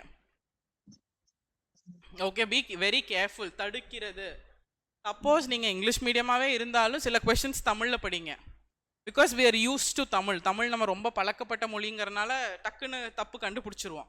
ஏன்னா தமிழில் ஒருத்தர் பேசினா உடனே சண்டைக்கு போயிடுவோம். இங்கிலீஷில் பேசினா 2 நிமிஷம் ப்ராசஸ் ஆகும். திட்டினானா இல்லை புகழ்றானா அப்படின்னு அந்த பிரச்சனை இருக்கும்ல. ஸோ பி கேர்ஃபுல், தமிழில் படித்து போட்டுட்டு வாங்க. ஒரு 10 கொஷின்ஸ் பாலிட்டிலேருந்து வருதுன்னா 9 கொஷின்ஸ்க்கு உங்களுக்கு டெஃபினட்டாக ஆன்சர் தெரியும். ஓகே, ஆனால் 7 கொஷின் தான் கரெக்டாக போட்டு வருவீங்க. அந்த 2 கேர்லெஸ் மிஸ்டேக்கில் போயிடும். தெரிஞ்ச கொஷினை கேர்லெஸ் மிஸ்டேக்கில் விட்டுட்டு வந்தால் அன்றைக்கி நைட் தூக்கமே வராது. எக்ஸாம் முடிச்சுட்டு வந்து, எக்ஸாம் முன்னாடி நாள் எக்ஸாம்னு தூக்கம் வராது. எக்ஸாம் முடிச்சுட்டு வந்தனால இந்த ஒரு 4-5 கொஷின் கேர்லெஸ் மிஸ்டேக் போட்டு வந்திருப்பீங்க, 2 மாற்றி ஷேட் பண்ணியிருப்பீங்க, அதனால தூக்கம் வராது. 2 நாள் தூக்கத்தை இழத்துருவீங்க. அண்ட் இப்போ புதுசாக ஒரு ஸ்டடி சொல்லுது 1 மணி நேரம் நீங்கள் தூங்கலைனால you have to compensate for 4 days அப்படின்னு. Okay, medically proven study. So பார்த்துக்கோங்க, எக்ஸாமும் முக்கியம், தூக்கமும் முக்கியம். Be very careful. கண்டிப்பாக 10ல் 9 கொஷின்ஸ் உங்களுக்கு தெரியும், but will somehow only come with 8 right answers. 1-2 careless மிஸ்டேக்கில் போயிடுவோம். அது because of this reading, shading wrong. நான் இதுன்னு நினச்சிட்டே போய் பியில் ஷேட் பண்ணிட்டேன். நீங்கள் நினைக்கிறது காய போடுறதெல்லாம் எக்ஸாமில் பார்க்க மாட்டான். நீங்கள் நினைங்க, துவைங்க, காய போடுங்க, பட் யுவர் ஆன்சர் இந்த OMR sheet will only be counted. So B very careful. நான் அடுத்தது எலெக்ஷன். எலெக்ஷன்ஸில் என்ன கேட்கலாம்? எலெக்ஷன் கமிஷன் எப்போ மல்டி மெம்பர் பாடி ஆச்சுன்னு கேட்கலாம். Election commission, central state election commission என்ன நடத்துவாங்க, ஸ்டேட் எலெக்ஷன் கமிஷன் எந்த தேர்தலாம் நடத்துவாங்க. அப்புறம் அவ்வளோதான், வேறு என்ன கேட்க முடியும் எலெக்ஷன்ஸில்? Voting age, universal adult franchise, 61st constitution amendment act 1988.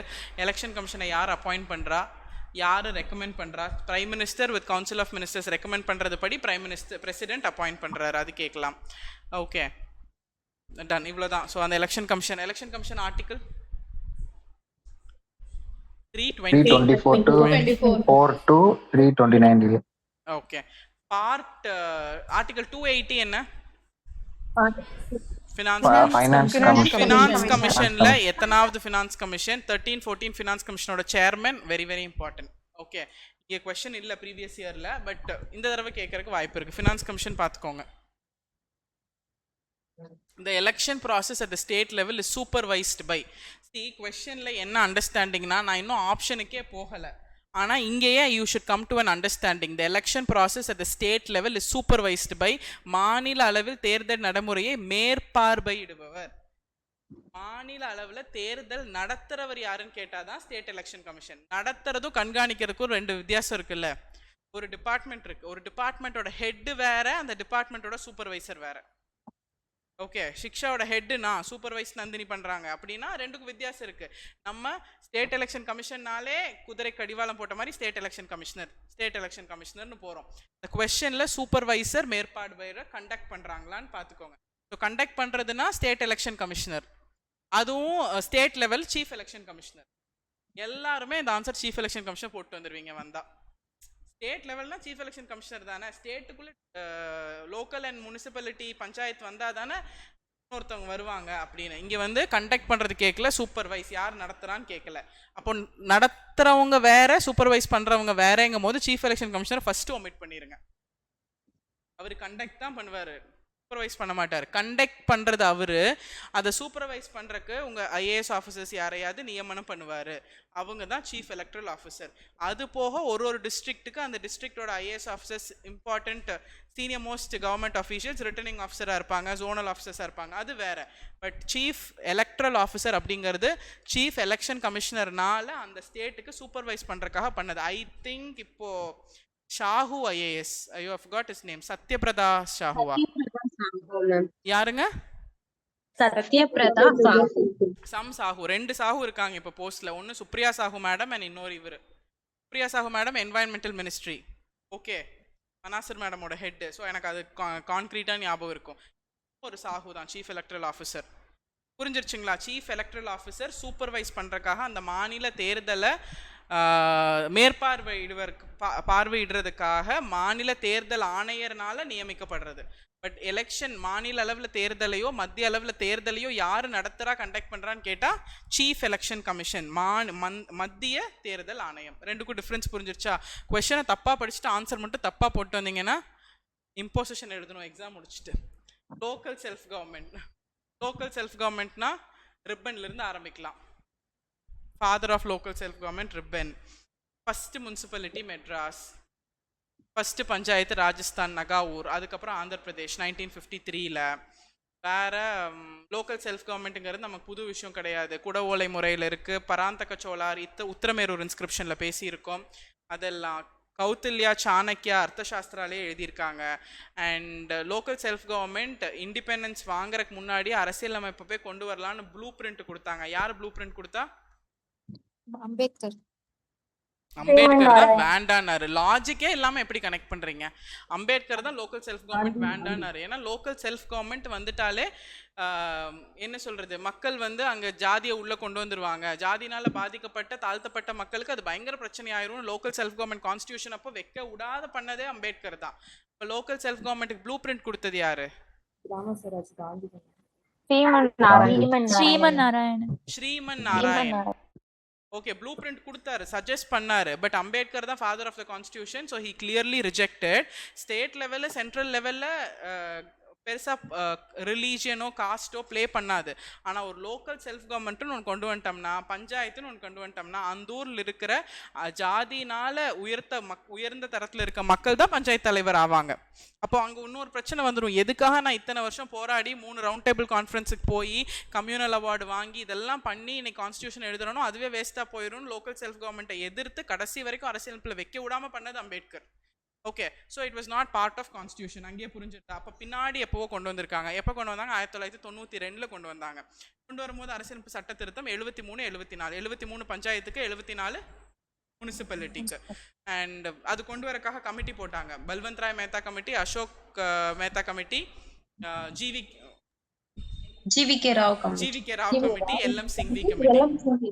Okay, so 4 committee: Ashok Balwant Rai, Ashok Mehta, GVK Rao and LM Singhvi. LM Singhvi committee தான் கடைசியில் கான்ஸ்டியூஷன் ஸ்டேட்டஸ் கொடுக்கணும்னு சொன்னாங்க. ஏன்னா கிராஸ் வித்தவுட் ரூட் மாதிரி இருக்குது அப்படின்னு அதுக்கு முன்னாடி கமிட்டி ரெக்கமெண்ட் பண்ணதுனால அதனால கான்ஸ்டியூஷன் ஸ்டேட்டஸ் கொண்டு வந்து 73rd and 74th. அண்ட் என்ன நாள் அந்த 1992 அமெண்ட்மெண்ட் வந்துச்சு அப்படின்னா April 24th. So national panchayat day April 24th celebrate பண்ணுறோம். ஆல்சோ கேசவானந்த் பாரதி ஜட்மெண்ட் வந்தது 1973 April 24.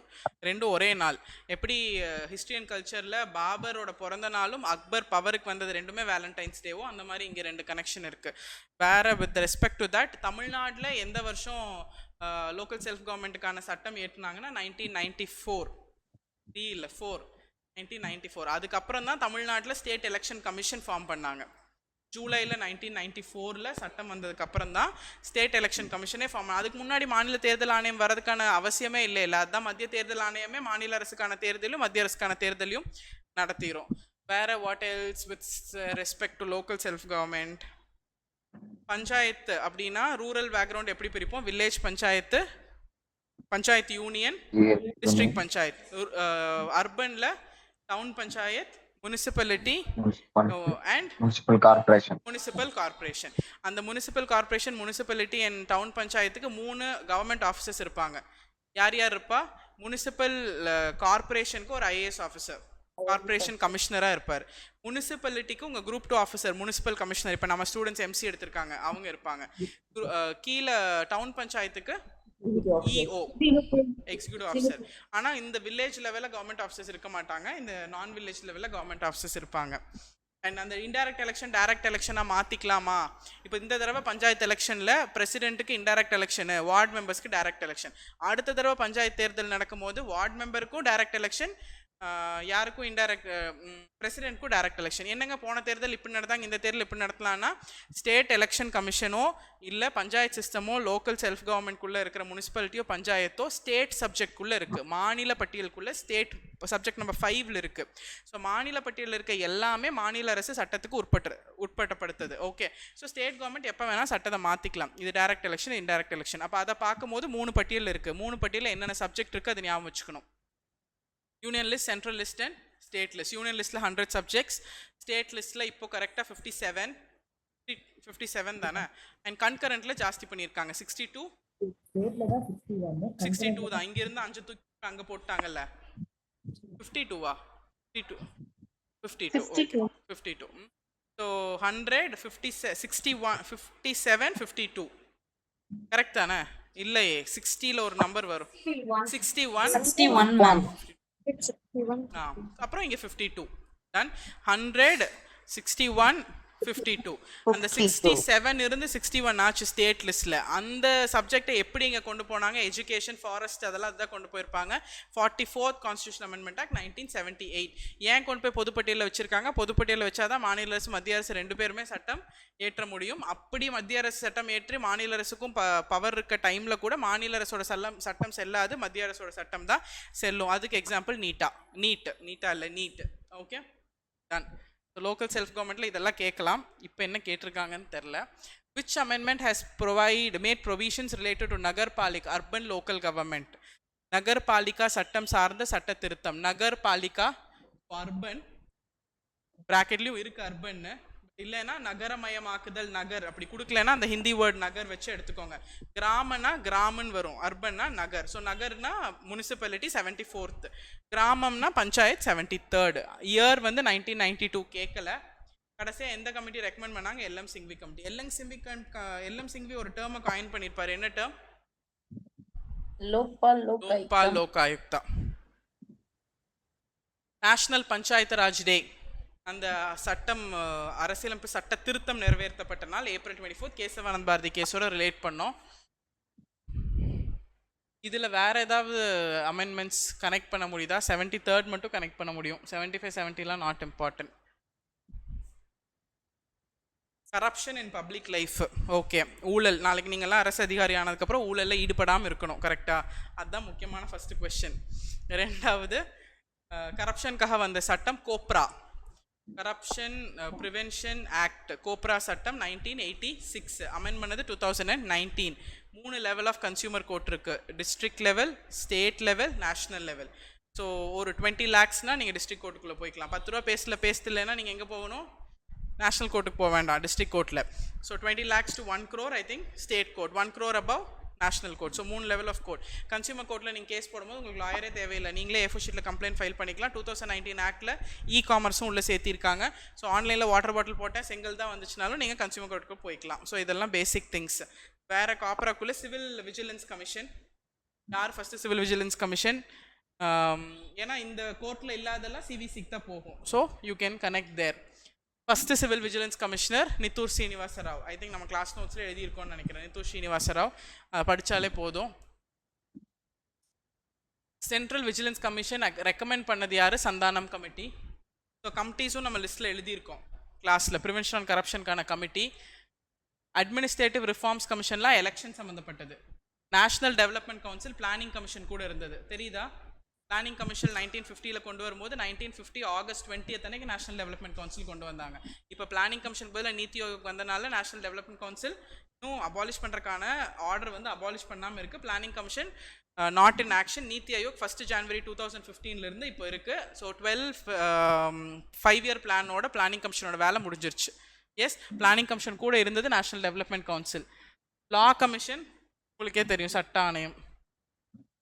Legal service authority act, Lok Adalat. Lok அதாலத்னா என்ன? ஒரு ஆல்டர்னேட்டிவ் ரெட்ரெசல் மெக்கானிசம். கோர்ட்டில் பெண்டிங்காக இருக்கிற விஷயங்கள்லாம் நீங்கள் லோக் அதாலத் போய்க்கலாம். ரொம்ப முக்கியம், கன்ஃபியூஸ் ஆகிக்காதீங்க. லோக்பாலும் லோக் ஆயுக்தாவும் வேற, லோக் அதாலத் வேற. டக்குன்னு கொஸ்டின் பார்த்தா எனக்கே பின்னாடி லோக்பால் ஓடுது மைண்டில். I have to bring my self into one stable point. இல்லை, கொஸ்டினில் லோக் அதாலத் தான் இருக்குது அப்படின்னு. ஏன்னா நம்ம இப்போ ரொம்ப யூஸ் டு லோக்பால் இல்லையா? கேட்டுக்கிட்டே இருக்கோம் லோக்பாலை பற்றி. லோக்பால் அரவிந்த் கெஜ்ரிவால் வந்தாலே நமக்கு லோக்பால் ஞாபகம் வருது. பதாஞ்சலி பாபா ராம்தேவ் வந்தா, அண்ணா ஹசாரே. ஸோ லோக்பால் தான் நம்ம ரொம்ப மைண்டில் இருக்குது. ஸோ கொஸ்டின் லோக் அதாலத்தா லோக்பாலான்னு ஒரு நிமிஷம் நிதானிச்சுக்கோங்க. உங்களுக்கு ரெண்டுமே தெரியும். பட் லோக் அதாலத்தை பார்த்துட்டு லோக்பால் நினச்சா ஆன்சர் போடாதீங்க. எனக்கு டக்குன்னு கொஸ்டின் பார்த்தோன்னே என் மைண்டில் ஓடுனது லோக்பால் தான். And I have to bring my self to எனக்கு கண்ட்ரோல்குள்ளே கொண்டு வரணும் லோக் அதாலத். அப்போ லோக் அதாலத்னா ஒரு ஆல்டர்னேட்டிவ் ரிட்ரெசல் மெக்கானிசம். கோர்ட்டில் பெண்டிங் கேசஸ்க்காக நீங்கள் லோக் அதாலத் போகலாம்.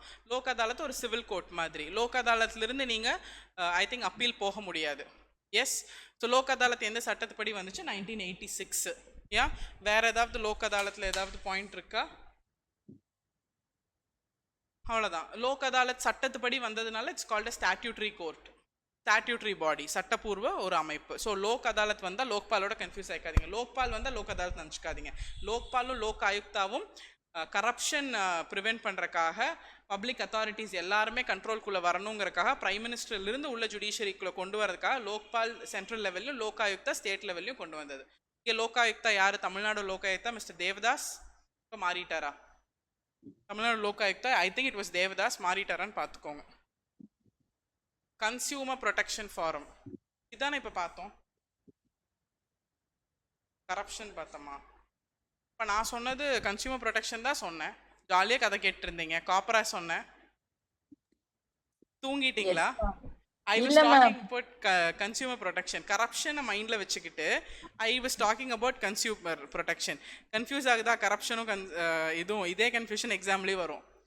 நான் கரப்ஷனை பார்த்தனானே எனக்கு தெரில. எனக்கு சிஏ பார்த்தோன்னே சிலபஸில் கன்சியூமர் ப்ரொடெக்ஷனுக்கு போயிட்டேன். காப்பரா ஆக்ட் 1986 2019. ஓகே, ஸோ அங்கேயே பேசிட்டோம். விட்டுருங்க, மறுபடியும் பேசலை. பட் நீங்கள் கேர்ஃபுல்லாக பார்த்துக்கோங்க. நுகர்வோர் பாதுகாப்பு சட்டம் 3 கோர்ட் இருக்குது. அதான் நான் சொல்லிட்டு இருந்தேன். National court, district court, state court and district court.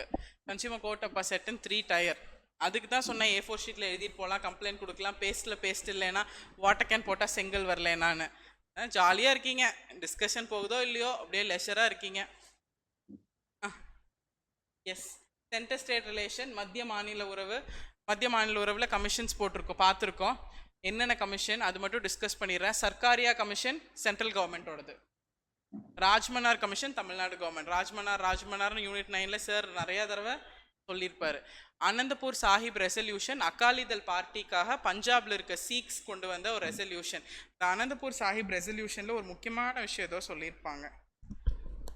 I forgot ஆக்சுவலாக. பஞ்சாபில் இருக்கிற சீக்ஸ் வந்து இந்த அகாலிதள் மூலயமா நாங்கள் இதைத்தான் பண்ண போகிறோம். அப்போ வந்து ரொம்ப முக்கியமாக என்ன ப்ராப்ளம் போயிட்டு இருந்துச்சுன்னா, ஸ்டேட் அட்டானமி. தமிழ்நாடாக நாங்கள் ஒரு தனி நாடாக ஆயிக்கிறோம் நம்ம கேட்டுட்டு இருந்தோம்ல கொஞ்ச நாள் முன்னாடி. ஸ்டேட் அட்டானமி அந்த மாதிரி பஞ்சாப் கேட்டுட்டு இருந்தாங்க அகாலிதள் பார்ட்டி மூலியமா. அதுக்காக அவங்க வெளியிட்ட தீர்மானம் தான் அனந்தபூர் சாஹிப் தீர்மானம்.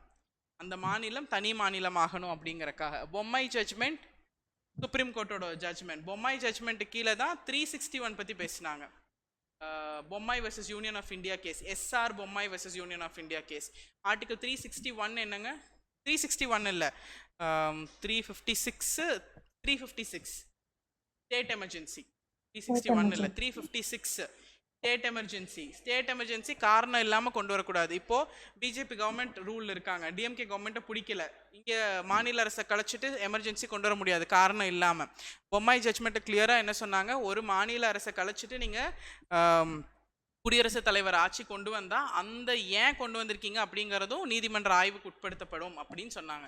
ஜுடிஷியல் ரெவ்யூ 356 ஆர்டிக்கலுக்கு ஜுடிஷியல் ரெவ்யூ இருக்குது அப்படின்னு சொன்னது பொம்மை ஜட்ஜ்மெண்ட். பொம்மை ஜட்ஜ்மெண்ட் தெரியலனா கூட சுப்ரீம் கோர்ட் தான் ஜட்ஜ்மெண்ட் கொடுக்கும், எதையாவது கனெக்ட் பண்ணிக்கலாம். அனந்தபூர் ரெசல்யூஷன் தெரியலனாலும் பாக்கி 2 கனெக்ட் பண்ணிங்கன்னா ஆன்சர் வந்து. Okay, so centre state relation நம்ம நிறைய ஆர்டிக்கல்லாம் பார்த்துருக்கோம், அது படிச்சுட்டு போய்க்கோங்க. ஆர்டிகல் 262 எதுக்கு? 2 மாநிலங்களுக்குள்ளேயே 6 நாள் பிரச்சனை வந்தா அப்போ போட்டிருக்கிற ரிவர் வாட்டர் ட்ரிபியூனல்ஸ் எல்லாம் பார்த்துக்கோங்க, காவேரி அதெல்லாம் பார்த்துக்கோங்க. 263 இன்டர்ஸ்டேட் கவுன்சில். 2 மாநிலத்துக்கு இடையே பிரச்சனை வரும்போது பிரசிடென்ட் மட்டும்தான் இன்டர்ஸ்டேட் கவுன்சில் போட முடியும். அதெல்லாம் அந்த முக்கியமான 2 article. Central government article 63 of the Indian constitution, vice president. Central கவர்மெண்ட்ல முக்கியமான ஆர்டிகல்ஸ் நம்ம எழுதினோம்ல கடைசியில் பார்த்துக்கோங்க. வைஸ் பிரசிடென்ட்டோட எலெக்ஷன் இன்டைரக்ட் எலெக்ஷன். வைஸ் பிரசிடென்ட்டோட எலெக்ஷன்ல ஸ்டேட் லெஜிஸ்லேட்டிவ் அசம்பிளிஸ் பார்ட்டிசிபேட் பண்ணுவாங்களா, யூனியன் டெரிட்டரி பார்ட்டிசிபேட் பண்ணுவாங்களா? பண்ண மாட்டாங்க. பிரசிடென்ட் எலெக்ஷன்ல பார்ட்டிசிபேட் பண்ணுவாங்களா? பண்ணுவாங்க. பிரசிடென்ட்டோட இம்பீச்மெண்ட்ல, பிரசிடென்ட்டோட ரிமூவல்ல ஸ்டேட் பார்ட்டிசிபேட் பண்ணுவாங்களா, யூனியன் டெரிட்டரி பார்ட்டிசிபேட் பண்ணுவாங்களா? பண்ண மாட்டாங்க. எலெக்ஷன்ல மட்டும்தான் இருப்பாங்க, ரிமூவல் பண்ண மாட்டாங்க. இம்பீச்மெண்ட் அப்படிங்கிறது பிரசிடென்ட்டுக்கு மட்டும்தான், வேற யாருக்குமே. இம்பீச்மெண்ட்டுக்கு பிரசிடென்ட்டுக்கு ஒரு கண்டிஷன் இருக்கு, வயலேஷன் ஆஃப் த கான்ஸ்டியூஷன். அரசியலமைப்பை மீறினா மட்டும்தான் அவர் இம்பீச் பண்ண முடியும். Okay, chairperson of Niti Aayog. So planning கமிஷனை ரீப்ளேஸ் பண்ணது நீத்தி ஆயோக். ஸோ நீத்தி ஆயோகோட சேர்பர்சன் பிரைம் மினிஸ்டர்.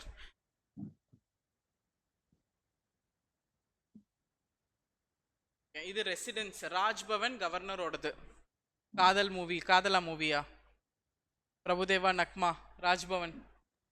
ராஷ்டிரபதி பவன் பிரசிடென்ட். இது நம்ம கிளாஸில் பேசும்போது தான் ஒரு டவுட் வந்துச்சு, ராஷ்டிரபதி பவன் மட்டும்தான் பிரசிடென்ட்டுக்கு வீடா, இல்லை ஹைதராபாத்தில் ஒரு சம்மர் வீடு இருக்குது பேசணும், ஞாபகம் இருக்கா? ஓகே, இம்பீச்மெண்ட் பிரசிடென்ட் மட்டும்தான் பண்ண முடியும், ஆனால் வயலேஷன் ஆஃப் த கான்ஸ்டியூஷன், அரசியலமைப்பு. ஸோ இங்கே கனெக்ட் பண்ணிக்கோங்க. லெஃப்டினன்ட் கவர்னர் யூனியன் டெரிட்டரிஸ், அட்மினிஸ்ட்ரேட்டரோ லெஃப்டினன்ட் கவர்னரோ துணைநிலை ஆளுநரோ இல்லை நிர்வாகம் பண்ணுறக்காக ஒரு அட்மினிஸ்ட்ரேட்டரையோ யூனியன் டெரிட்டரிஸ்க்கு யார் அப்பாயிண்ட் பண்ணுவா? பிரசிடென்ட் அப்பாயிண்ட் பண்ணுவாங்க. அதுதான் நம்ம பேசணும். பிரஃபுல் கோதா பட்டேல் ஃபார் லக்ஷதீப். அப்போ இந்த ஒரு ஆர்டிக்கல் இருக்குல்ல, கவர்னர், ஒரு ஸ்டேட்டுக்கு ஒரு கவர்னர் இருக்கணும் அப்படின்னு சொல்றாங்க. ஆனா இப்போ வந்து we are having one governor for 2 states. Example Tamilisai Soundararajan madam, who was the joint in charge of Pondicherry and Telangana. அப்போ article 7 constitution amendment act, 7th constitution amendment act 1956, அதுதான் ஹைகோர்ட்டும் ஷேர் பண்ணிக்கலாம், கவர்னர்ஸையும் ஷேர் பண்ணிக்கலாம். இப்போ 25 ஹைகோர்ட் தான் இருக்குது. எந்தெந்த ஹைகோர்ட் ஷேர் பண்ணுது? லக்ஷதீப்னா கேரளா அண்ட் லக்ஷதீப், அந்த மாதிரி அதையும் பார்த்துக்கோங்க. 25 ஹைகோர்ட் பார்த்துக்கோங்க. கவர்னர்ஸ் யார் யார் இப்போ ஷேர்டு பொசிஷனில் இருக்கான்னு பார்த்துக்கோங்க. Which of the following is correctly matched? President guardian of our constitution. Supreme Court தான் guardian of our constitution. Chief Minister appointed by the governor. ஆமா, ஆளுநர் தான் பதவி பிரமாணம் பண்ணி வைப்பாரு. முத்துவேல் கருணாநிதி ஸ்டாலின் எனும் நான் அப்படின்னு RN ரவி தானே பண்ணி வச்சாரு. Okay. Supreme court unique identification. National anthem Bankim Chandra Chatterjee. Supreme court unique ஐடென்டிஃபிகேஷனும் எனக்கு தெரியல. Unique identification is your Aadhaar number. UIDAI கொடுக்குற ஆதார் தான் யூனிக் ஐடென்டிஃபிகேஷன். சுப்ரீம் கோர்ட் அது wrongly matched. National anthem Rabindranath Tagore. ஆமாம் தானே? ஒரு கொடிக்கு ஒரு டவுட்டு. வந்தே மாத்திரம் தான் பங்கிம் சந்திர சாட்டர்ஜி. ஓகே. அமர் சோனார் பங்களா, ரவீந்திரநாத் டெகோர். பங்களாதேஷோட நேஷனல் ஆந்தமும் அவர் தான். இந்தியாக்கே டவுட் இல்லை, அங்கே தான் கோல்டன் மை கோல்டன் பெங்கால்னு பாடின வரும். ஸோ இது எல்லாமே தப்பாக இருக்குது. ஆனால் நேஷனல் ஆந்தம் கரெக்டுன்னு போட்டு வந்துடுவீங்க தானே? டக்குன்னு பார்த்தோன்னா ஆமாம் பங்கிம் சந்திர, நம்ம பங்கிம் சந்திர சாட்டர்ஜி பக்கத்து வீட்டுக்காரங்கிற மாதிரி. Rabindranath Tagore. In how many seconds should you sing the national anthem? 52 seconds. இப்போ இந்த தியேட்டர்லாம் நேஷனல் ஆந்தம் போடுறது இல்லையா? நிறுத்திட்டாங்களா? நல்ல வேலை நிறுத்தினாங்க. பாப்கார்ன் சாப்பிட்டு இருக்கும்போது நேஷனல் ஆந்தம்க்கு என்ன சம்மந்தம்? In which article make provision for the appointment of a law officer, the attorney general? Article 76. இதுவே வந்து advocate generalனா 165. 65 தானே? எனக்கே நம்பர் மறந்துடுங்க, என்னை கன்ஃபியூஸ் பண்ணாதீங்க. அதுக்கு தான் நான் யோசிச்சு சொல்கிறேன். ஓகே. கவர்னர் ஆர்டிக்கல், மறுபடியும் கவர்னரோட article 153. Chief minister 163. Legislative assembly, legislative council 171. legislative assembly 170. Tamil Nadu legislative council எப்போ abolish பண்ணாங்க? 1986. ஒரு legislative council abolish பண்ணனும்னா அந்த ஸ்டேட்ல ஸ்பெஷல் மெஜாரிட்டியா சிம்பிள் மெஜாரிட்டியா? அந்த ஸ்டேட்ல சிம்பிள் மெஜாரிட்டி. அந்த ஸ்டேட்ல ஸ்பெஷல் மெஜாரிட்டி, பார்லிமெண்ட்ல சிம்பிள் மெஜாரிட்டி. அப்படியே ஆப்போசிட். மேலவே இருக்கிற 6 ஸ்டேட் சொல்லுங்க. ஆந்திரா, தெலுங்கானா, கர்நாடகா, பீகார், யூபி, மகாராஷ்டிரா. சவுத்தில் ஆந்திரா, தெலுங்கானா, கர்நாடகா மூணுலேயுமே இருக்குது. பீகார், யூபி மோஸ்ட் பாப்புலர் ஸ்டேட்டுன்னு ஞாபகம் வச்சுக்கோங்க. கூட மகாராஷ்டிரா தூக்கி போட்டுக்கோங்க. Okay. The government of India introduced the right to education on 1st April 2010. சட்டம் வந்தது 2009, பட் இன்ட்ரடியூஸ் பண்ணது 2010. ஆக்சுவலாக டேட் ஞாபகம் இல்லைனாலும் 2009 சட்டம் வந்து அடுத்த வருஷம் அமலுக்கு வந்திருக்கும். அதை வச்சு போட்டுடலாம். பாக்கி 2012, 50, 47லாம் சம்மந்தமே இல்லை. அதான் 21A, article 51AK, 86 constitution amendment act, RTE பேசிக்கிட்டே இருக்கும். So you will be able to do it. The article of the constitution that provides for vice president 63. 53ல மட்டும் கன்ஃபியூஸ் ஆயிடாதீங்க, பாக்கி எல்லாம் கனெக்ட் பண்ணிடுவீங்க. 356 emergency, 360 financial emergency. So 53 63. Mostly group 4 பொறுத்த வரைக்கும் polity ரொம்ப ஈஸியாக இருக்கும். Point number 1. ரெண்டாவது கிளாஸ் நோட்ஸ்லேருந்து அப்படியே இருக்கும். Point number 2. மூணாவது ஆப்ஷன்ஸ், கொஸ்டின் படிச்சுட்டு ஆன்சர் தெரியலனாலும் ஆப்ஷனில் இருக்க 3 ஆப்ஷனுக்கு உங்களுக்கு கொஸ்டின் தெரியும், கண்டிப்பாக தெரியும். கொஸ்டின் படிச்சுட்டு ஐயோ தெரியலையேன்னு வந்துடாதீங்க. ஆப்ஷனை போய் பார்த்தீங்கன்னா 3 ஆப்ஷனுக்கோ 2 ஆப்ஷனுக்கோ என்ன கொஸ்டின் உங்களுக்கு தெரியும். அப்போ நீங்கள் அதை வச்சு ஆன்சர் போட்டுடலாம். தெரியாமல் விட்டுட்டு மட்டும் வந்துடாதீங்க. அப்படி எதுலையுமே தெரியல அப்படின்னா ஏஓ பிஓ தெரியாத கொஸ்டின் ஷேட் பண்ணிட்டு வாங்க. நெகட்டிவ் மார்க்கிங் இல்லை. 5 கொஸ்டின் ஷேட் பண்ணிங்கன்னா ப்ராபபிலிட்டியில் 2 கொஸ்டின் கரெக்ட் ஆயிரும், அப்போவும் 2 மார்க் வரும். ஓகே. கடைசிக்கு அந்த option. Which of the following statement is correct? The term of office of the governor is 5 years. ஆமாம், 5 வருஷம் தான். But under the pleasure of the president. President விரும்புகிற வரைக்கும் எப்போ வேணாலும் தூக்கிக்கலாம். He can remain in office till his successor enters upon the office of the governor. ஆமாம், அடுத்தது select பண்ணுவேன். ரெண்டுமே correct. In Lok Sabha, how many members are elected directly by the people? நம்ம already பேசிட்டோம். 543 டைரக்ட், 2 நாமினேஷன். அதான் 2019 104th constitution amendment ஆக்ட்ல remove பண்ணியிருக்காங்க.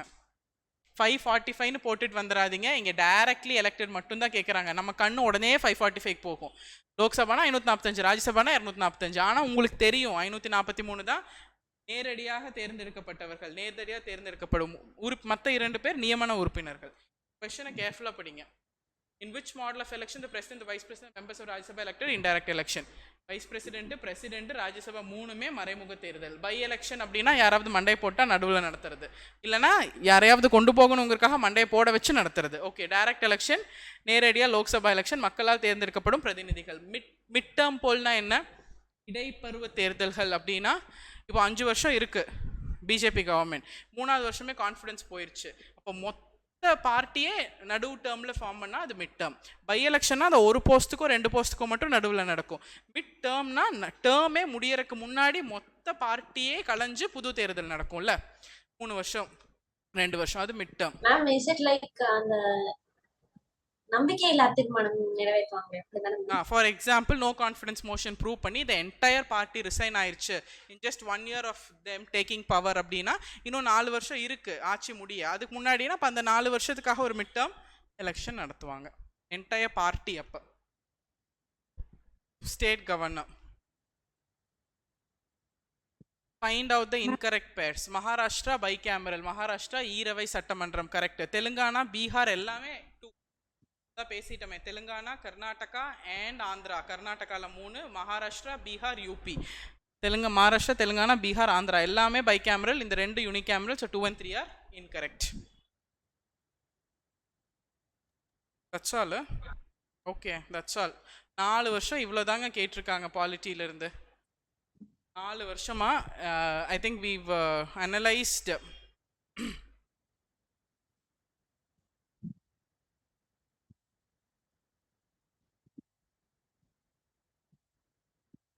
So 2016, 18, 29, 22 கேப்பும் இருந்திருக்கு. 16க்கு அப்புறம் 2 வருஷம், 18க்கு அப்புறம் 1 வருஷம், 19க்கு அப்புறம் 20, 21 2 வருஷம். ஸோ 2016லேருந்து 22 வரைக்கும். ஸோ விச் அமௌண்ட்ஸ் டு ஒரு 6 வருஷமாக பாலிட்டியோட ட்ரெண்ட் இதுதான்.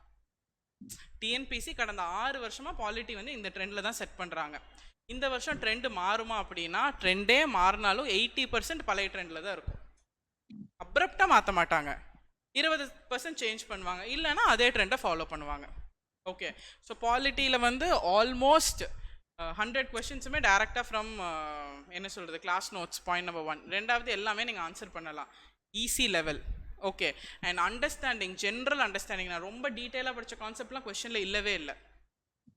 ஓகே, அதெல்லாம் நம்ம குரூப் 1 வரும்போது குரூப் 1 டிஸ்கஸ் பண்ணுவோம், அந்த கான்செப்ட் வரும். குரூப் 4 லெவல் ரொம்ப ஈஸியாக இருக்குது. ஃபஸ்ட்டு பாலிட்டி ஃபுல்லாக படித்து முடிச்சவங்களுக்கு பயங்கரமான ஒரு கான்ஃபிடன்ஸ் வந்திருக்கு, வாய்ப்பு இருக்குது. 2வது அது இன்னொரு தடவை ரிவைஸ் பண்ணலாம் அப்படிங்கிற ஒரு கம்ப்ளீட் அண்டர்ஸ்டாண்டிங் பாசிபிள். ஸோ இந்த தடவை எக்ஸாமுக்கு போகும்போது 80% இதே ட்ரெண்டில் அப்படிங்கிறனால 10 கொஷின் வந்தால் 8 கொஷின் உங்களுக்கு கண்டிப்பாக கரெக்ட் ஆகும். இன்னும் 10 நாள் இருக்குது, ரிவைஸ் மட்டும் பண்ணுங்கள். Okay, how to you feel polity discuss பண்ணதுக்கப்புறம்? எஸ்,